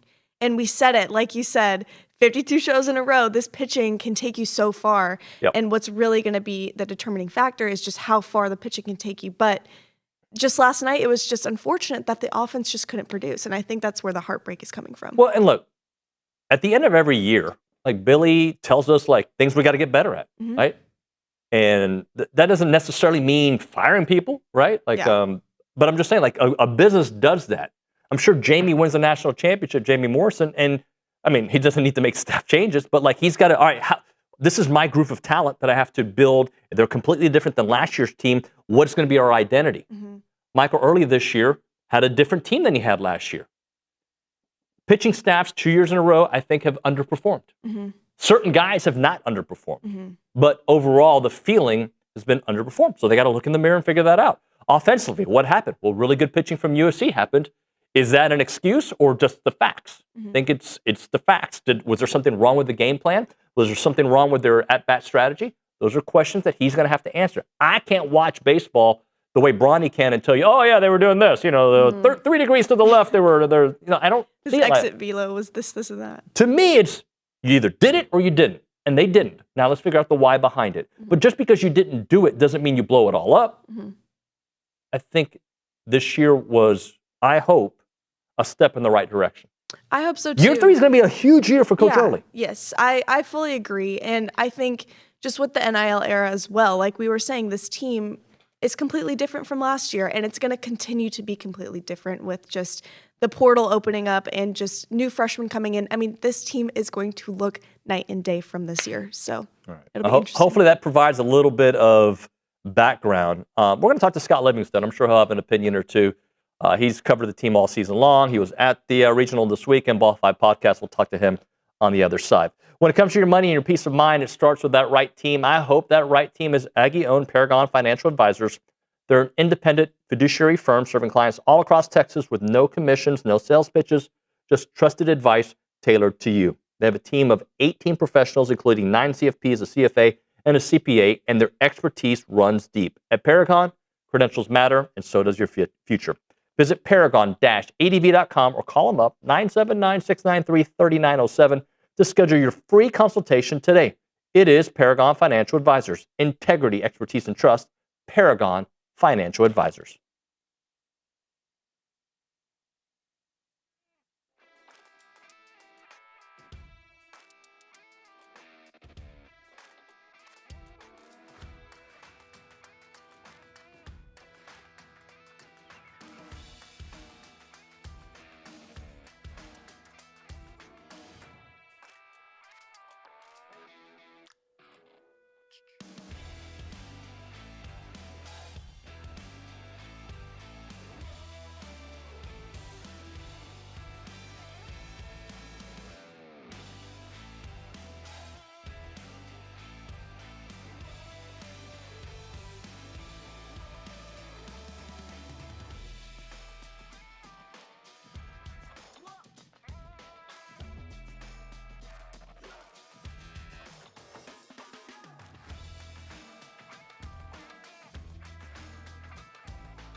People are sad. People are mad. People are angry.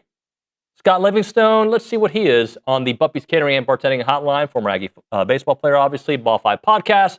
Mr. Livingstone, how are you? Are you grieving this morning? How you doing? I'm a little down. I'm a little frustrated. But, after playing this game for so long, I've pretty much seen all sorts of outcomes. So it's disappointing, but, all in all, I thought it was a pretty good season.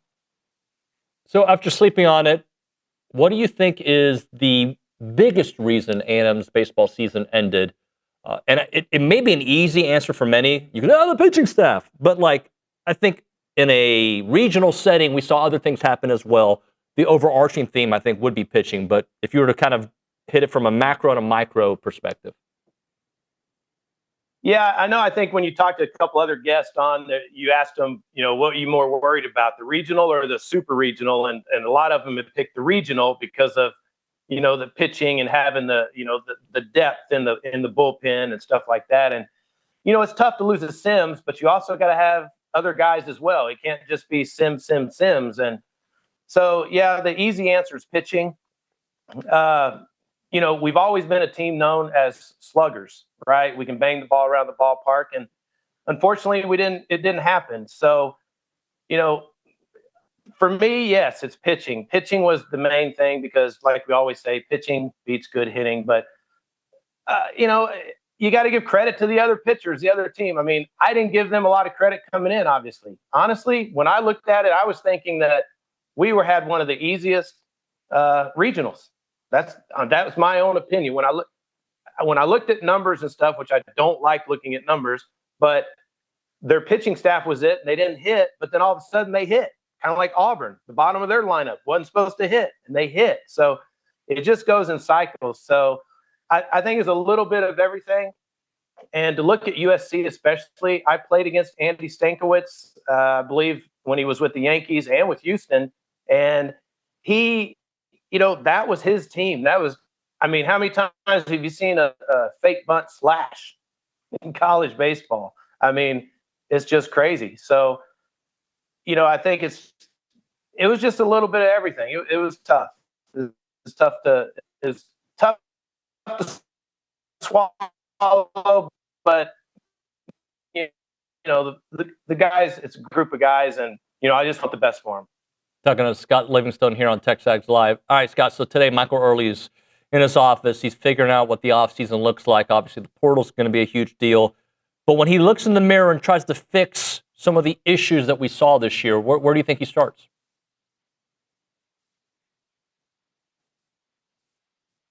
He will. What do a lot of the good CEOs do? They hire people that are as smart as them or smarter, and they surround themselves with those types of people. So I think he has to look first at his staff, and I think Pennington was a great hire. It's a great start. Is Jason Kelly the answer at pitching? I don't know. I don't know all the ins and outs of what happens in there, but there also has to be accountability taken as a player, because that when I played, the coach didn't make me strike out with the bases loaded. He didn't cause that error, So, and the experience that these guys have, the maturity in the clubhouse, the leadership they have, I guarantee those guys will be the first ones to say, you know what, I need to do better.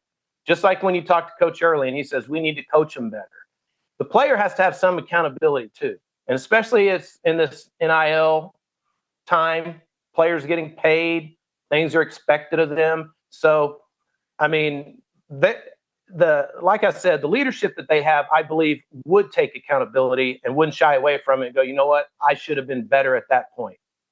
Do you think 2 years is enough to evaluate your staff and players? As far as I'll start with Coach Early. I would let him finish his contract. Let's see because it's a better year than last year. He's also responsible for bringing in Grahovac. Gavin doesn't show up on campus if Coach Early's not here, right? And, I've talked to some of the dads at the games, and they're like, my son came here because of Coach Early and Coach Pennington. And you got to give him credit for bringing in Partita, Kellner, Wilson. See who these other groups of guys are that they're coming in and see how he can coach them up. and then plug and play with the portal, because I believe in building the system for years from backfilling it with freshmen. Because then now, look at what we had. We had Grahovac, Sorrell, Harrison, Dewar, even though it's portal, but still, these guys were here, and then we filled in some freshmen. Now let's fill in some more, and just keep that train going. But it starts on the mound too. I mean, everybody we faced coming out of the bullpen or starters were 95, 98. And, it's tough. It's tough. And so I think he has to look in the mirror and say, is this the staff that I want? And it may be. I don't know. But I think it starts with, everybody taking accountability.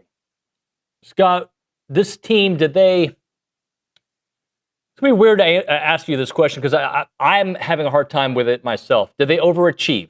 Okay. Nobody thinks overachieving is getting to your regional and losing. I understand that. This is Texas A&M. We expect more. But did maybe their mid-season success kind of warp the reality of who this team was?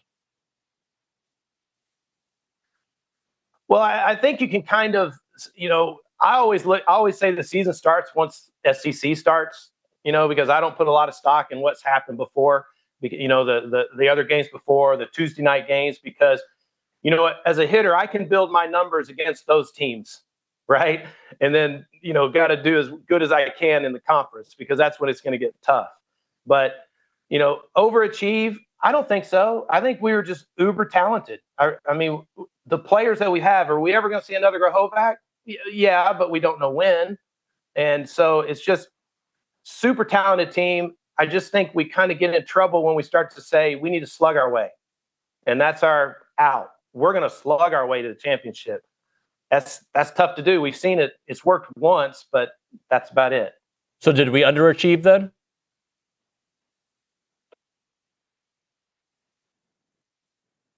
Underachieve. Wow, that's great. That's a great question. I would say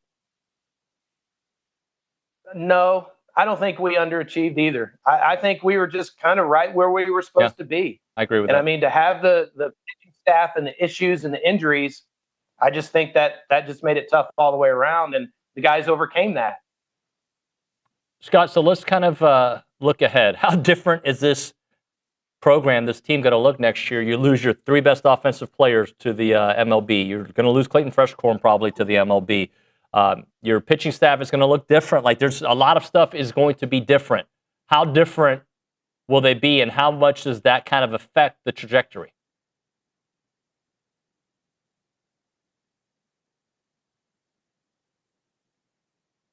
How different? I'm sorry? Yeah, how different, or like just how different do they look, and the trajectory based on how different they look? Yeah, it's going to be tough to replace all those guys. I mean, it really is. And the leadership as well. But I think, Partita, Kellner, Jorian, I think is going to step up the pitching staff. It's going to be tough to replace that many guys. And it's going to look totally different. But we're going to really have to lean on Partita, Kellner, and Wilson, and some of those bullpen arms that with the younger guys to really step up. And hopefully what we have coming in is going to help us as well. But I have my concerns. I really do for next year. I don't want it to be kind of a rebuilding year because we're losing so much.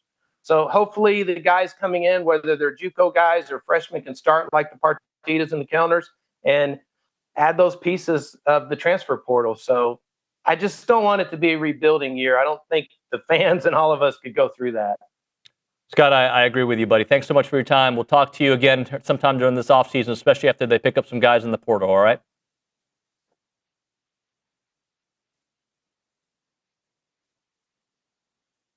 All right, appreciate it. Thanks for having me. Thank you very much. TexAgs Live. All right, we're going to hit a break here, and we'll just come back and pause and talk for a moment, shall we? Right now, whether you're starting out or building your future with Future of Decades, the right bank makes all the difference, and you can find that here in Bryan College Station. The bank is Guaranteed Bank and Trust. They've been around since 1913.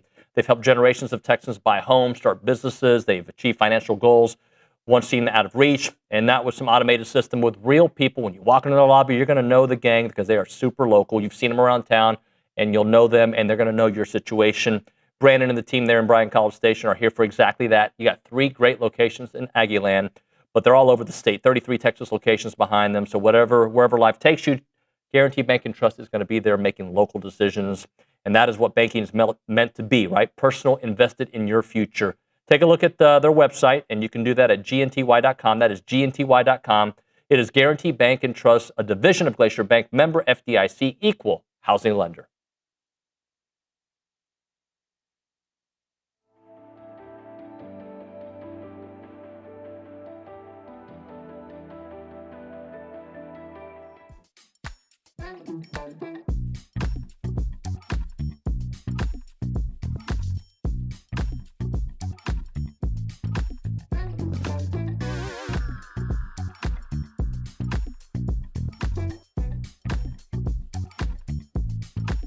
What's up, everybody? I'm here to tell you about Fratella Italian Cafe. If anyone knows anything about Italian food, it's me, Billy Liucci. And Fratella has the best Italian food in BCS. Located at 3901 South Texas Avenue, Fratella is known for their handmade pasta dishes and feature lasagna, beef cannelloni, chicken parmesan, chicken fettuccine alfredo, a couple of my favorites, just a big old bowl of plain old spaghetti and some manicotti.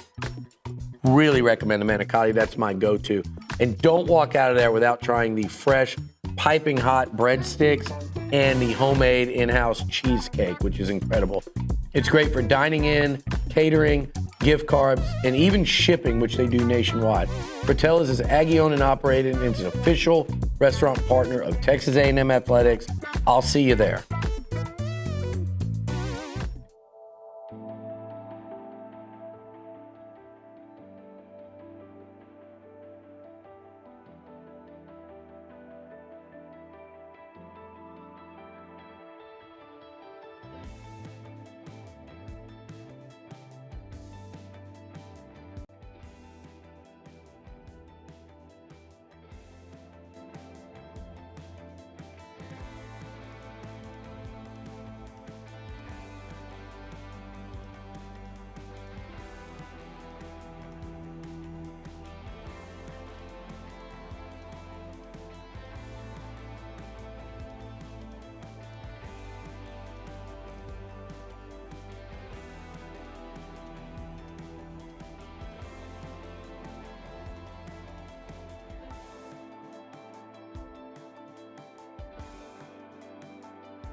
We're back here on TexAgs Live. We are presented by David Gardner's Jewelers. We are in the Rollo Insurance Studio. Hour number 2 coming close to a close. We go to the Angry Elephant News and Social Center.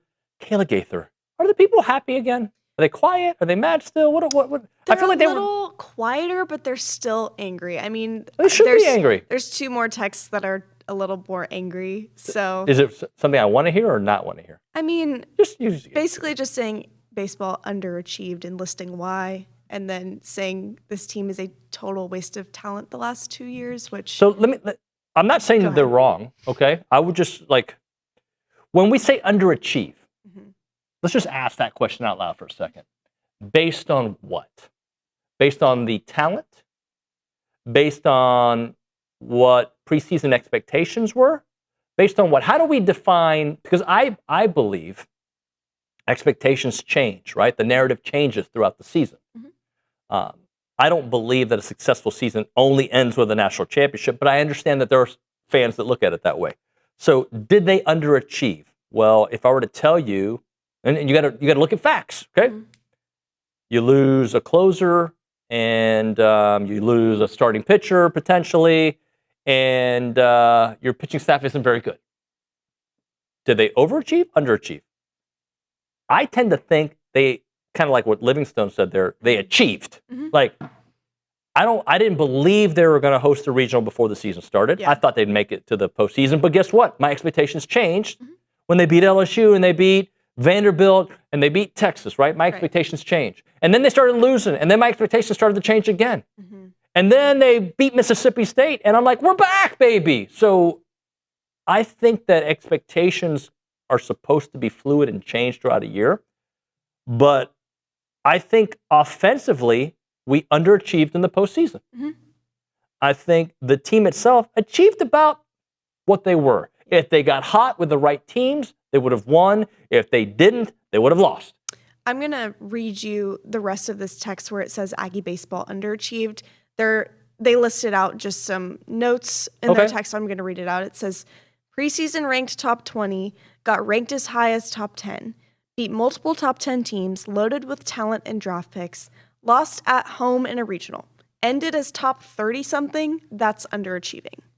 So that is their reasoning for saying that A&M baseball underachieved. You know what? Under his guidance or under his template, I don't disagree. I don't necessarily think they underachieved, and maybe because I'm close to the program and I like the coach and I like the players. Maybe. You know, I think everything is fair. Did you say UCLA underachieve? I mean, not making it out of your home regional, not even getting to the regional final as top overall number 1 seed. Who else didn't make it out? Florida State, Georgia Tech. Florida, Georgia, so many top national seeds. Okay, and I'm not using that to cope. Maybe some people will look at it. I'm just saying, regular season-wise, UCLA would say, no, we maybe overachieved. And then we underachieved in the postseason. Oh, look, it just sucks when you lose. Right. If this team would have won this, we would have felt great, right? But they didn't in the last 2 games, just like we've seen too many times in Aggie postseasons, they played their worst. Yeah. So, hour number 3 coming up, Ryan Brauninger. I'll ask him, did they overachieve or underachieve? I wonder if he'll answer that. And then, who else? Oh, Billy Liucci, believe it or not. He'll be on the show. It's TexAgs Live.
Real baseball information. This segment is TexAgs Live. We are presented by David Gardner's Jewelers. We are in the Rollo Insurance Studio. The B team today tomorrow will be fantastic.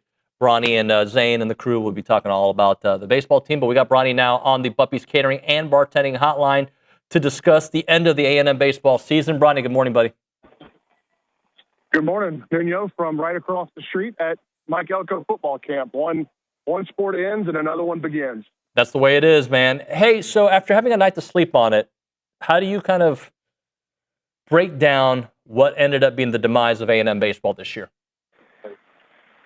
Yeah, it's interesting because going into the postseason and really, starting back at the beginning of SEC play, we thought that the pitching would be kind of what would be the backbreaker for them. And turns out it was an offense that led the SEC in scoring during the regular season, going completely dormant.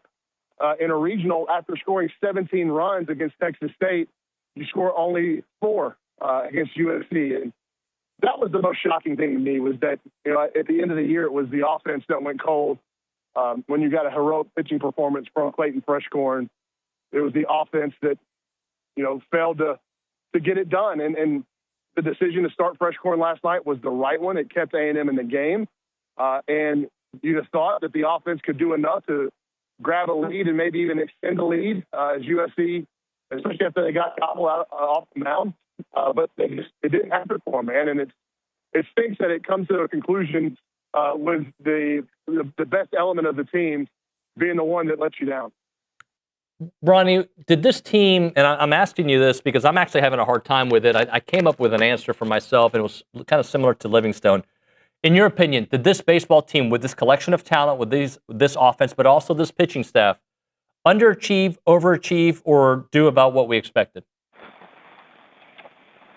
Yeah, it's interesting. If you look at the preseason predictions, you'd have to say they overachieved, not just by the SEC coaches in their preseason polls, but you can go back and look at our TexAgs team predictions before the season. I think I had them finishing 7th in the league. Richard had them finishing 8th or 9th and not hosting a regional.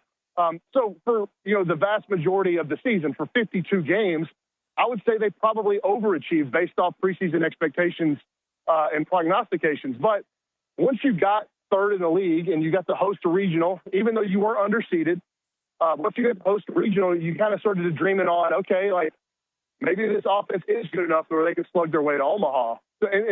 So that was just the head-scratching part about it. It was, it was the phase of the team that stood out the most during the season that let you down at the end. And so I don't know that everybody's disappointed today, and that's completely warranted and understandable that you're disappointed with how the last 2 days went after all the work that they had done to put themselves in a position to host a regional and get to the regional final. But, there's an element of, okay, what did they do wrong? Were they tight? Did they play the game differently in terms of their approach? Did they get out of their approach the last 2 days against USC? Or was it just kind of the randomness of baseball that sometimes you go cold at the most inopportune times? And so there's a kind of a mix and match. And I think the more people sleep on this, David, the more further they get away from just losing the regional, I think some better perspective will kind of permeate a lot of the people that really care about Aggie baseball. How much did momentum play a part in yesterday's game? Because, they're up 1-0, opportunity to go up 2-0. There's the play at the plate that obviously, I think, switched the momentum. But it still felt like USC was doing everything right, even though A&M was leading at that point 1-0. Yeah, the story of the regional, David, is, to me, has way more to do with the brand of baseball that USC played. They were flawless. Like, they executed in every phase of the game. They were as good as you could possibly be. And A&M, in response to that, never answered with that same level of execution. To me, that game, and up until the 3-run home run, that game was won in the margins. Like the set bunt execution, the defensive execution. There was a mistake by Cliff Pennington. But the value that guy has brought to the program has been immense and enormous for Michael Early in year 2. And Cliff Pennington is a great player here. He's an outstanding coach. And he made a mistake. And he would own up to it and admit to it. He made a mistake. And those guys aren't infallible. They're humans just like you and I. But I think you're right. It was momentum-based. It was confidence-based. USC was playing just so free and so loose and so confident in themselves. And it felt like as really the first game against USC, after about the third or fourth inning, when things started going a certain direction, it felt like one team was playing fast, loose, easy, confident. And as the pressure mounted on A&M, they began to press more and more. Let's talk Clayton Freshcorn, who was fantastic. And I know he gets the loss and he gives up the 5 runs, but I didn't have a problem with him pitching as long. I would have taken him out earlier, no doubt, but I didn't have a problem with them sticking with him as long as they did up until a point. Bronny, where were you with how long they kept Freshcorn out there? Well, I think it was. You're right. Like, and hindsight's 2020. You could see that the stuff was kind of tailing off toward the end of the start. It was heroic. I mean, just so gutsy for what Freshcorn did, and the bullpen. If you bring in Shane Tadeo with the issues that he had, I know it's lefty, but if you bring in Tadeo and he gives it up, then how do you feel about that decision? And I think whenever push came to shove, that Michael Early decided that Clayton Freshcorn was his best option to get out of that jam because he had gotten out of jams in a few previous innings last night. And as a head coach, you have to be convicted in your decision, and you got to live with the results, good or bad. So he believed in his heart that Clayton Freshcorn was still the best option. Now, you can argue at that point, but the head coach thought it was the best option at that juncture of the game to keep his starter in. And he's got to live with it now. When you make that decision, you got to say, okay, good or bad here, I'm fine with my choice. I'm fine with my decision. And he may learn from it going forward. But again, I think if he had some more options, if he had some better options available in the bullpen, you could have seen him be more aggressive. But at the moment in time, given the same scenario and circumstance, he clearly believed that Clayton Freshcorn was his best option to get out of that jam. Bronny, it sounds like you're talking under the water, so we're going to hang up and have them recall you to see if we can get a better connection because it just doesn't sound great. So we'll do that. We'll have Brian Broadcasting get Bronny on because I was like, what did he just say? And I'm going to ask him about the pitching staff, right? When I say the pitching staff, that's not just Jason Kelly. That's just overall. Is it a talent thing? Is it a development thing? Is it a strategy thing? Because this is now 2 years in a row where the pitching staff has underwhelmed. And Ryan Prager last year did not have a really good year, right? But other guys did develop. So I would like to hear what Bronny has to say overall about the pitching staff, the level of talent that they have, the reasons guys are getting injured, and what that could look like next year. So hopefully we get him on the Buppy's Catering and Bartending hotline here in a moment. We do not have him just yet. So do we have any baseball comments we can chat? Oh, actually, we do have Bronny. So let's see if it works. Bronny, you back there? Yeah, can you hear me better now? Oh my gosh, you sound like Bronny again. Great. Bronny, let's talk pitching. So there's a couple years in a row where pitching hasn't been to the level that we want to see to get to a super regional and beyond to Omaha. What sticks out to you? Is it because some guys have had good years, some guys have not? Yeah, I would think it's just you look at some of the teams, even in the regional, like Texas State was running their 7th and 8th arms out there that were 92 to 97, and A&M has just the overall arm talent, the depth of arm talent, along with the injuries. I mean, that is a significant factor. It's no different than Sorrell and Grohovic being hurt a year ago. Those injuries to McCoy and Stewart and Ramirez, and at the end of the year Sims, that's going to take a toll on any pitching staff. But I look at it from a development standpoint as well. Like, Gavin Lyons, as much as you relied upon him, he never had anything that was moved to his glove side. And, Shane Tadeo coming back from injury, you didn't see much. Like, there was an alteration to his pre-pitch stance that I noticed, but you didn't see any kind of development and like work to change. And I think that is the biggest question mark for me with the pitching is like, Gavin Lyons, as effective as he was, he did it with one pitch. Why hasn't another pitch been developed? And those are the questions that I would be asking if I were Michael Early about the future of the pitching staff. Talking to Ryan Brauninger here on TexAgs Live. Bronny, let's talk about the future of this program. How important is this particular offseason? Whatever he does with his coaching staff, whatever he does in the portal, considering your best offensive players are moving on to the big leagues. His team's going to look completely different next year. Yeah, to a certain extent it will.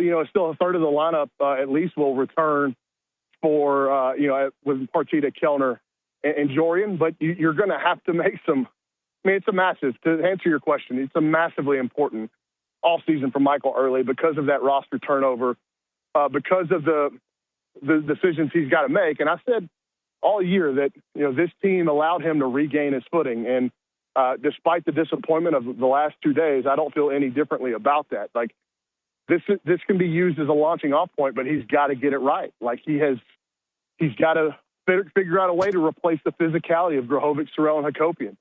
He's got to figure out a way to find a catcher that is going to be as consistent with receiving the baseball, but also is at bats as Bear Harrison. And there are a lot of household names moving on. These guys that were a part of that run to the national finals and have played so much baseball and are, with the Grahovic and Sorrell are Aggie baseball legends. And so you're going to have to replace the physicality. Somebody's got to step up in a leadership role. You think that some of those freshmen are ready to do that. And then you've got to develop the guys in your program, and especially on the mound. There are some freshman pitchers that are extremely talented, but you got to develop them. Hunter Vincent looks like a guy that can pitch in the front lines of this league in the SEC. There's a kid that redshirted named Cooper Fulbright who has got big stuff, but he's got to be developed. So there is some talent on this roster that you need to really dive into and pour into to get the best out of them. And so there's decisions that have to be made there. There's decisions that have to be made in the portal. There's going to be decisions that are, NIL decisions that are made about this current roster and combating potentially some big league interest. So it's massively important. They're having exit meetings today. If you're into this stuff and you're wanting to follow the ever-changing nature of college sports, but specifically A&M baseball, keep checking the portal thread. There should be some news coming out as soon as today. I've already posted a note about a visitor, when we may have some more notes about visitors this week. So you're going to start getting a better lay of the land. But I can say that Michael Early was prepared for the end of the season in terms of kind of his next pursuits. And he understood this. And that's one thing that we've said about him from day one last year, even when he struggled, was that he's a very self-aware guy. And I think he's willing to do whatever it takes to be as cutthroat as necessary to make decisions that he thinks are the best decisions of his team and his program to get over the hump. And he knows implicitly, he knows that the expectations at this program are not regional finalists. It's cool that they overachieved and they did way better than last year, but even for him, that's not good enough. A regional final is not good enough. That will leave a bitter taste in his mouth this entire offseason, no different than not making the postseason did a year ago. Bronny, does this feel different than the 22-23 season when A&M lost to Stanford? Does it feel different the way, I guess, people look back at the year? Basically, ultimately the same results. One was at home, was on the road. But does it feel the same? Does it feel different? It probably feels a little bit worse because it was at home and there were more people in the ballpark. But it was strikingly similar. This is, that 23 team had enormous struggles on the mound. They didn't give it up in terms of the long ball and loud contact like this team did, but they set a school record for walks, which is probably worse than getting your brains beat in as often as this pitching staff did. But, yeah, it's similar, and you had a bunch of roster turnover after that season. You had some impact freshmen. Jace was that was Jace's freshman season, but you had a lot of those guys, Jack Moss, Ryan Targach, that were key pieces of that. Well, I guess Targach was back the next year, but Jack Moss, you had Hunter Hoff that was leaving after a really productive year, and so there was a lot of decisions that had to be made that offseason.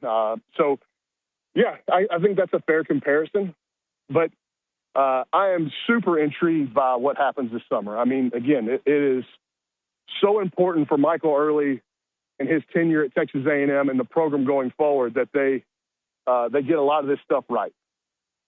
Bronny, people are asking what the identity of this baseball team was.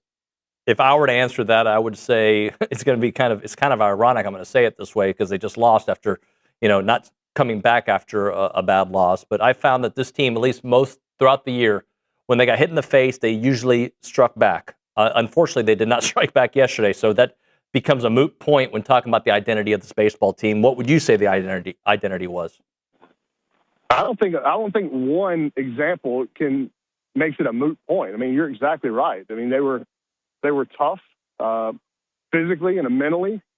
They overcame a lot of adversity. They overcame some real shortcomings, especially with the injuries on the mound, but also just roster holes. And in many ways, it was often, those cracks were papered over by how talented the offense was. And when the offense went into a lull, it became really hard for them to win games. But again, there were areas of this team and this program that they were massively improved from a year ago. And it's not complete, and it needs to get complete for A&M baseball to kind of climb back into. So they were in the national discussion this year. I mean, they were in the discussion for a top 8, but to make a run in the postseason, like you watch USC play, their offense got hot at the right time, but they were a more complete team as well. Like they did everything right, and Coach Early's 2026 edition did more things right than his 2025 edition. But there's still massive hurdles to overcome in building a complete roster. And it's not going to be easy this summer with the amount of everyday players that they are going to lose. But yeah, I would say the identity of this team was Gavin Grahovic. It was Caden Sorrell. It was those guys that were the heart and soul of this team. And that will be tough to replace, no doubt. Well, let's close it out with that point, Bronny. Just talk about those three gentlemen, what they meant. Hakopian was only here a season, but just what they meant to A&M and looking at their futures. Yeah, they're both going to make a lot of money playing baseball, and they're going to hear their names called on very early in the MLB draft. If what I'm being told is correct, I don't think any of them get out of the second round. But you can't really overstate what Grahovic and Sorrell have meant to this place. And then I got a chance to chat with Hakopian's dad for a while last night, and they just went on and on about Chris's experience at Texas A&M and how it was everything that they could have ever wanted, outside of him being injured off and on throughout the duration of the season. It feels like we never really got to see a fully healthy version of Chris Hakopian, which, by the way, there were some people that were giving him a hard time last night in the game thread because they were irrationally emotional about the way the game was going. That guy played on a broken leg. He played on a broken leg. Like, that is incredibly tough. That is incredibly selfless. You'll take a Chris Hakopian or 10 out of the portal every day. And I'm not talking about because of his talent. I'm talking about because of his mentality and his mindset. It's just really an unfortunate set of circumstances that he can never get fully healthy for an extended period of time. But yeah, all three of those guys will be really hard to replace on the field and for what they meant in the clubhouse, the locker room, and then, Gavin Grahovic's leadership throughout this entire thing, the coaching transition, him missing last year, him coming back and being such a pivotal part of this team as an All-American.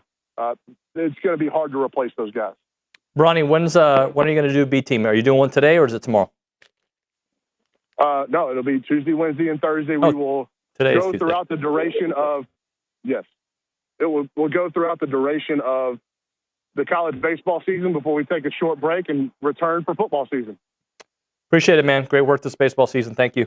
Yeah.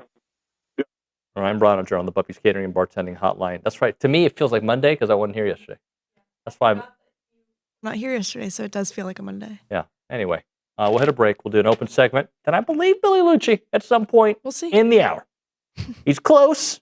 We think he'll be here. We'll see he when may he call comes us. in. We'll figure it out. But it's TexAgs Live. Right now we're talking about Caldwell Country Chevrolet, Highway 21 in Caldwell, online, CaldwellCountryChevrolet.com. If you're looking for a selection that won't break the bank, check out CaldwellCountryChevrolet.com. They put their selection there on their website. But obviously, I think for you to really get a good feel for what they have, you go to the lot. It's not a far drive. We'll get into that in a minute. But you'll see the awesome pricing, the great trade-in value that you can get for your own vehicle, and just the good people that work at Caldwell Country Chevrolet. And remember, when you buy a vehicle from Caldwell Country Chevrolet, you get free oil change for life as long as you own that vehicle from Caldwell Country Chevrolet. It's about a 15-minute drive the edge of Bryant to the beginnings of Caldwell. Just did that drive yesterday, by the way. It's a short conversation away, but you'll see the difference when you step on the lot and do business with the good people at Caldwell Country Chevrolet. Highway 21 in Caldwell, online, caldwellcountrychevrolet.com.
Hate to break it to some people. I take the bait. Okay, I take the bait. TexAgs, believe it or not, is not in charge of hiring and firing folks across the street. What? Yeah, I'm just, believe it or not. And I think a lot of these opinions, although a bit extreme in the emotion, are okay. Mm-hmm. If you don't think the head coach is good enough for the job, you can have that opinion. Mm-hmm. Why do you care that I don't? Right? Like, you can have that opinion. If you think that they need to change the pitching coach, I get it. I think they got to do something with that position. I do. I agree. Okay? It hasn't been good enough. I'm just not mean, and I'm not like, I feel like am I yelling? There he is. Hey, Billy. Hey, Billy. I just don't understand why, like, the meanness behind it. We can all agree. Oh. Buddy, you hate fans, apparently. I don't even want to read it. Like, no. I think Nick, or no, I don't know. Read it to me. Okay, put your mic I on. came in ready to fight today. That's why I'm even You're here. going to have such a field day ready to fight, Billy. That's why I can't find it because I think, I don't know. Do you remember what exactly it said? It was Cade said that TexAgs I can go up and hates find fans and that we're going to get a tirade. I think it's gone. But it might be gone. But it basically said TexAgs hates their fans and loves the coaching. Because he said Billy's going to come on and say that he hates all of our fans. Yeah. No, I don't think Billy's ever hated a I fan. hate you. No, I like you. That's going to be my response. You know what? I bet they turned on y'all at some point this year, and we won a national title. Yep. You know, and then they all celebrated, and they were the ones that were like, "What do we lose? 2 games in a row once all year?" That would be. I would like to go back and read their comments. Mm-hmm. And then they were all like, Aggie volleyball. Like, I feel like there should be some kind of magical way that those people can like turn their TVs on during like the Final Four or play in Nebraska. And it's like, man, my TV won't work. What's wrong? Right. Or they go and they scan their ticket to go into like baseball next year if we win big. And they're like, well, I want my ticket work. Oh, I'm sorry, sir. You've been flagged. Like, you're done. But I don't think people's opinions are I may disagree with their opinions, but I'm okay with whatever your opinion is. If you think they need to change this, they need to change that, I'm okay with having an opinion. What I don't like is telling me that I don't have an opinion based on that, or that making it personal, or like, look, let me ask you this. What? Did they overachieve or underachieve this year, this baseball team? I think they probably over based on preseason rankings. They definitely over based on what I kind of wanted them to do. They kind of did what I thought they needed to do. I thought maybe win a regional, and they came within a game of that. I'm okay with that because I didn't know, and this is what nobody will talk about, I didn't know that we were going to lose 2 key pitchers before the season and 2 key pitchers in the season. That's 4 freaking pitchers. Like, you know, like that's a lot. And what was our biggest issue? It was pitching. And last night it was hitting, but it's pitching. It kind of makes sense. It's like if your O-line gets decimated by injuries and you can't block, and everybody goes, well, we suck because we couldn't block. And go, well, did that O-line look anything like you thought it was going to look like? Well, no. But no excuses. Injuries happen to everyone, but it's like, no, they don't happen to everyone where you lose 3 starting offensive linemen in the year. That's not normal. So, but no one has time for logic. No, look, I think this team did. Cade. Uh-oh. He didn't hear me. Coffee? No, I was just going to say for tonight. I think this team did more than I expected preseason, but that changed, that evolved with the success that we had in the middle of the season. And then Are we on the show right now? Yeah, this is on the show. This segment goes on for another couple of minutes. Okay. Do you want to hit a break? No. Oh, okay. I didn't know we were ever even on. So yeah, the show's from 8 to 11. Okay, did I cuss during that? No. I literally didn't know we were on. Yeah. No, like, so then let me go back to what I was saying. It is literally the, like, 90% of the fans, like, everyone should be unhappy today, right? I am. Everyone should be disappointed, not in the season, like, as a whole, but I think in just what you knew this team could accomplish. Mm-hmm. I think without all that pitching, I didn't think they could. When I saw the draw, I didn't think they could get to Omaha without maybe some help, like some of these other teams got. Like Alabama's getting help now. They were getting St. John's instead of Florida State. You know, like when I saw that North Carolina, that's a real team that could win it all. And so you got to be like, all right, they were going to need some help without an Aiden Sims.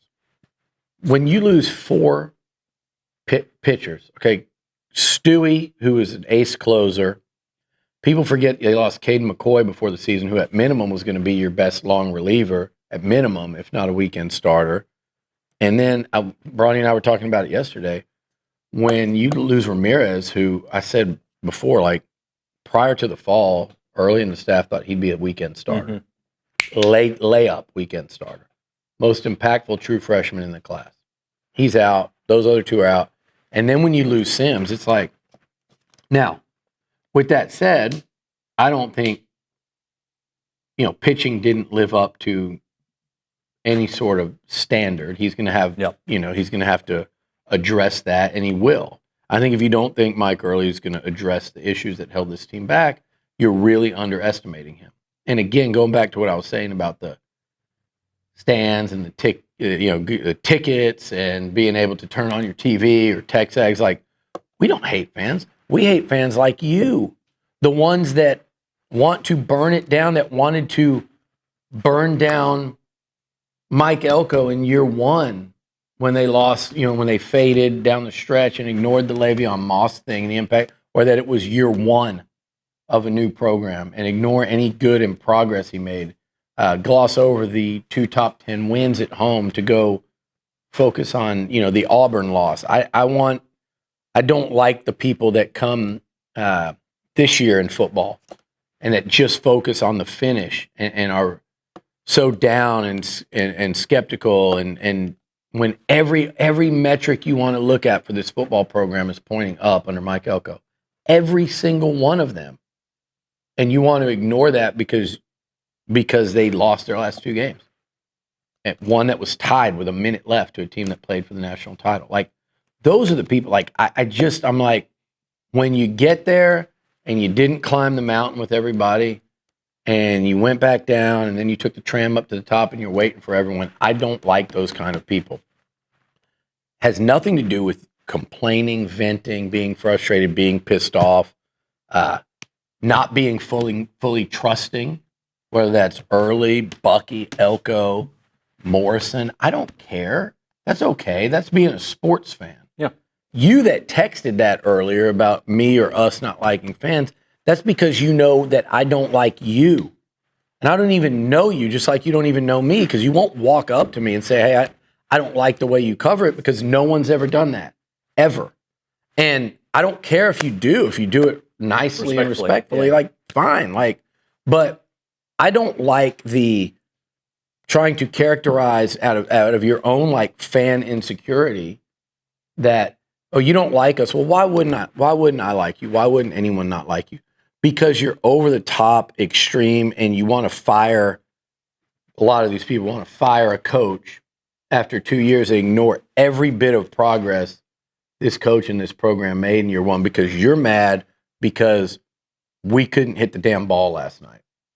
And I understand that. I'm frustrated by it too. I'm very disappointed. I thought certainly that if A&M did anything this weekend, it was going to be hit the ball. And they didn't. And they're out. And a lot of teams are out. It doesn't make it okay that you're out, but it does make it like it happens in this sport. Yeah. We knew that A&M got a brutally tough draw as a 2 seed in USC. As a 12 seed, they shouldn't have. The college baseball doesn't do it this way. But we also know that the number 1 seed could lose twice to St. Mary's, and that Florida State can lose and not advance out of their regional, and so can who else got Georgia Tech. The number 1 and number 2 seeds get bounced. We know all of that can happen in this sport, so it was certainly possible that a USC team with a top 10 RPI that was, I think, the second to last team to lose a baseball game this year, we knew it was possible they'd come and win. I just didn't think that would be the way they came in and won. I didn't think they'd win. I think anytime you're in the winner's bracket, you ought to advance. And A&M should have advanced this weekend. I'm not saying that they're a lot better than USC. I mean, USC looked like the better team, but I think over the course of the year, you look at all the metrics, they're roughly even. So when you get that advantage in the winner's bracket, I do think you should win. I know the Aggies had no pitching left, but I also know that their bats were still going against a USC team playing games 4 and 5. And they managed to combine, 4 runs? 4 runs in the last 2 games. In 18 innings? Yep. That's the part that surprised and disappointed me more than anything. But to act like that wasn't a real threat that USC could come out of this, I think a lot of people nationally were picking them. It's tough. It's frustrating. But if you let that frustration send you to a place of like extremes, I'm sorry, I don't have time for you. If you want to say, I'm concerned about this or this or this, or I'm not sold on Early being the guy, and those are all like fair things. I disagree. Fair things to say, but the way you do it, and so for you to say that, you've got a guilty conscience is what it is. It's like, dude, like let's look at the progress from year 1 to year 2, and remember it's been 2 years. He's got to make some changes and get some, and my biggest, I'm confident in the changes. I think everyone's going to sit back and go, damn, look at that. Look, wow, I'm really impressed with what Early did. That's going to be the narrative. You watch. Now, my bigger question is, you got to rebuild an entire roster. Yeah. That's the part. In year 3. Yeah. That's the part that gets tough because he will have to win next year and have to do it with pretty much a whole roster. And I know you got a nice freshman class coming back, but those guys also have a lot of progress that they have to make individually. All right, we'll hit a break. We'll come back more. You're listening to TexAgs Live, presented by David Gardner's Jewelers.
And we're back. It is TexAgs Live. We are presented by David Gardner's Jewelers Rollo Insurance Studio.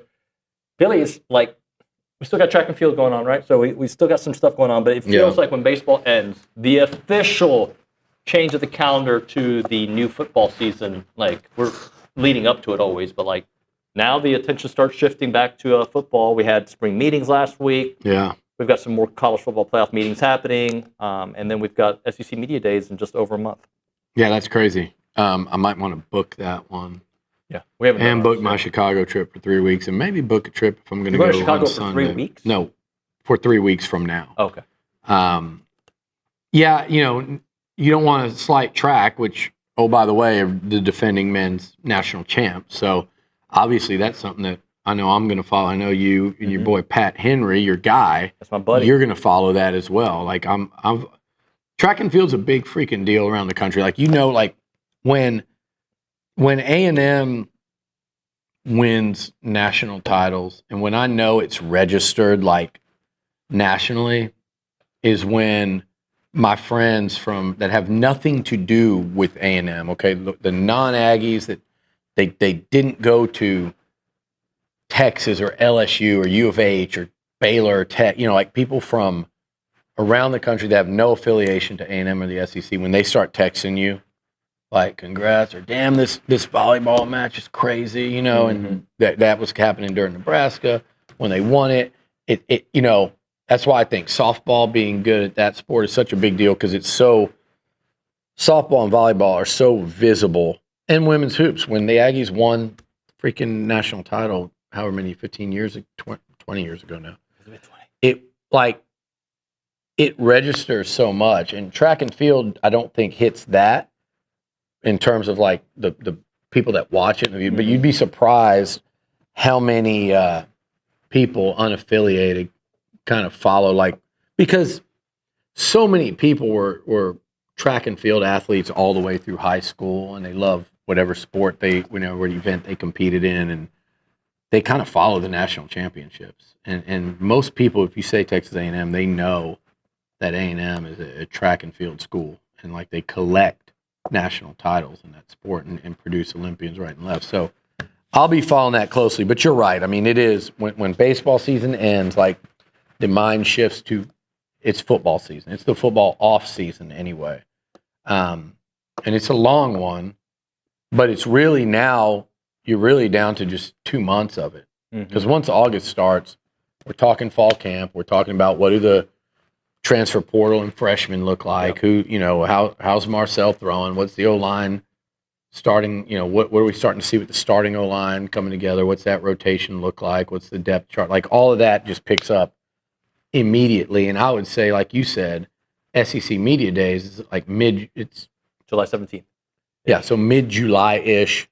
And so it's really 6 weeks until I think it's fully ramped up. And so it's not the off season is shortened. Obviously, if you go to Omaha, it shortens it that much more. But it's go time. And I know Mike Elko, I know Bronny and Howler across the street right now at football camp. I don't think it'll be long. They added a commitment yesterday that we'll talk about in a second. We talked about him, you and I did yesterday. But I also think there's about to be more recruiting to talk about in terms of, I'm not saying either one of them are deciding right away, but I'm just keeping a close eye on guys like 5-star receiver in McFarland, 5-star corner in John Meredith. Like those are two guys that A&M are the Aggies are in a really nice position for right now, particularly McFarland. And I think they made a huge move with Meredith and also Simeon on the O-line. Like 3 5-stars in this weekend, and it could not have gone better. And I know I'm not saying they're going to get all three, but I know in 3 individual bubbles, they did well. I feel great. I feel 50-50 or better. I feel decent. Okay, so with still track and field to go, if you were to evaluate the 25-26 athletic year for Texas A&M, football feels like arrow pointing up. Everybody's mad at the last 2 games, but arrow pointing up, as you discussed. basketball pointing up. Wait, are we doing trajectory or are we doing how the year No, went? I'm just saying, it was a good year for football. It was a really good year for football. They made the playoffs. It was a great year. It was an exceptional. Let's. I know you're not saying this, but people like today, like what'd you say? Kelly, nobody does a top 10 list like Texas. Okay, you're the fan I don't like. You are. There's 500,000 that didn't say something stupid like that directly to me today. Sorry, no one. So you started it. So let me respond, and I'm not going to respond nicely. I'm sorry. Imagine walking up and going, "You guys do the best moral victory thing." Why would I be like, "Oh man, thanks for saying that. I really appreciate it. You sound like a great dude." No, I will never be like that. And so here's my response to that. I think you're essentially an idiot. It's an idiotic take to think that, we don't do that. You're the moron that thinks the football season wasn't good enough. When I can tell by how you act, the rest of the country, and you're part of that group, picked A&M to go 8-4. They went 11-1 in year 2 under a head coach. The only guy that's done a better job in his first 2 years recently is Kirk Cignetti at Indiana. They went 11-1 in the regular season, made the playoffs, finished 11-2 in a game that freaking, like we said, went down to the final play. And in a year when they were picked to go 8-4 by everyone. Everyone. You said you had maroon colored glasses on if you picked them 9-3. You damn sure did if you picked them 10-2. They went 11-1. Okay. Baseball was picked 13th in the conference. They finished 3rd. They went from 11-19 to 18-11. They beat Texas. They swept LSU in Baton Rouge. They beat Florida in Gainesville. I know LSU's down. It's still stuff that this program doesn't regularly do. Again, 18-11 in the SEC, 3rd place in the SEC. They lost a regional final to a really good team. They played like crap yesterday, other than Clayton Freshcorn. They just did. They laid an egg. USC pitched their asses off. How about that? And they hit their asses off. It happens. And I don't even know that they hit their asses off on Sunday. So combined, 21, 22 runs. They just outplayed you. Yeah. They were the best. Okay, but for a season, that is a successful season. That does not mean that the bar is set that going to regionals is a successful season. I'm talking a lot of volleyball today. Volleyball, the bar was low, then it went to here. They went to a Sweet 16 and were that close to going to an Elite 8. And then it was, this team can go to a Final Four. And what do? They went and won it. National championship in volleyball, national championship in women's tennis. What other sports am I forgetting that track and field's still going on. Track and field, obviously. And they've won a natty in the last year. So I think men's tennis did a good job. I think it's been a good job. Yep. It's been a terrific year. Oh, here the other one, basketball. Year 1 under head coach. Again, brand new roster. Picked 13th, flipped the entire roster, had one player, finished 4th in the SEC, and advanced to the second round of the tournament, which is as far as your previous two of your last 3 head coaches had ever gone. All right, we got to hit a break here. We'll come back with the final segment on TexAgs Live.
about 2.5 minutes left in the show, so Probably have to go we have to go overtime. I got to ask you about the hopeful Super Bowl champion, Myles Garrett, going to the Los Angeles Rams.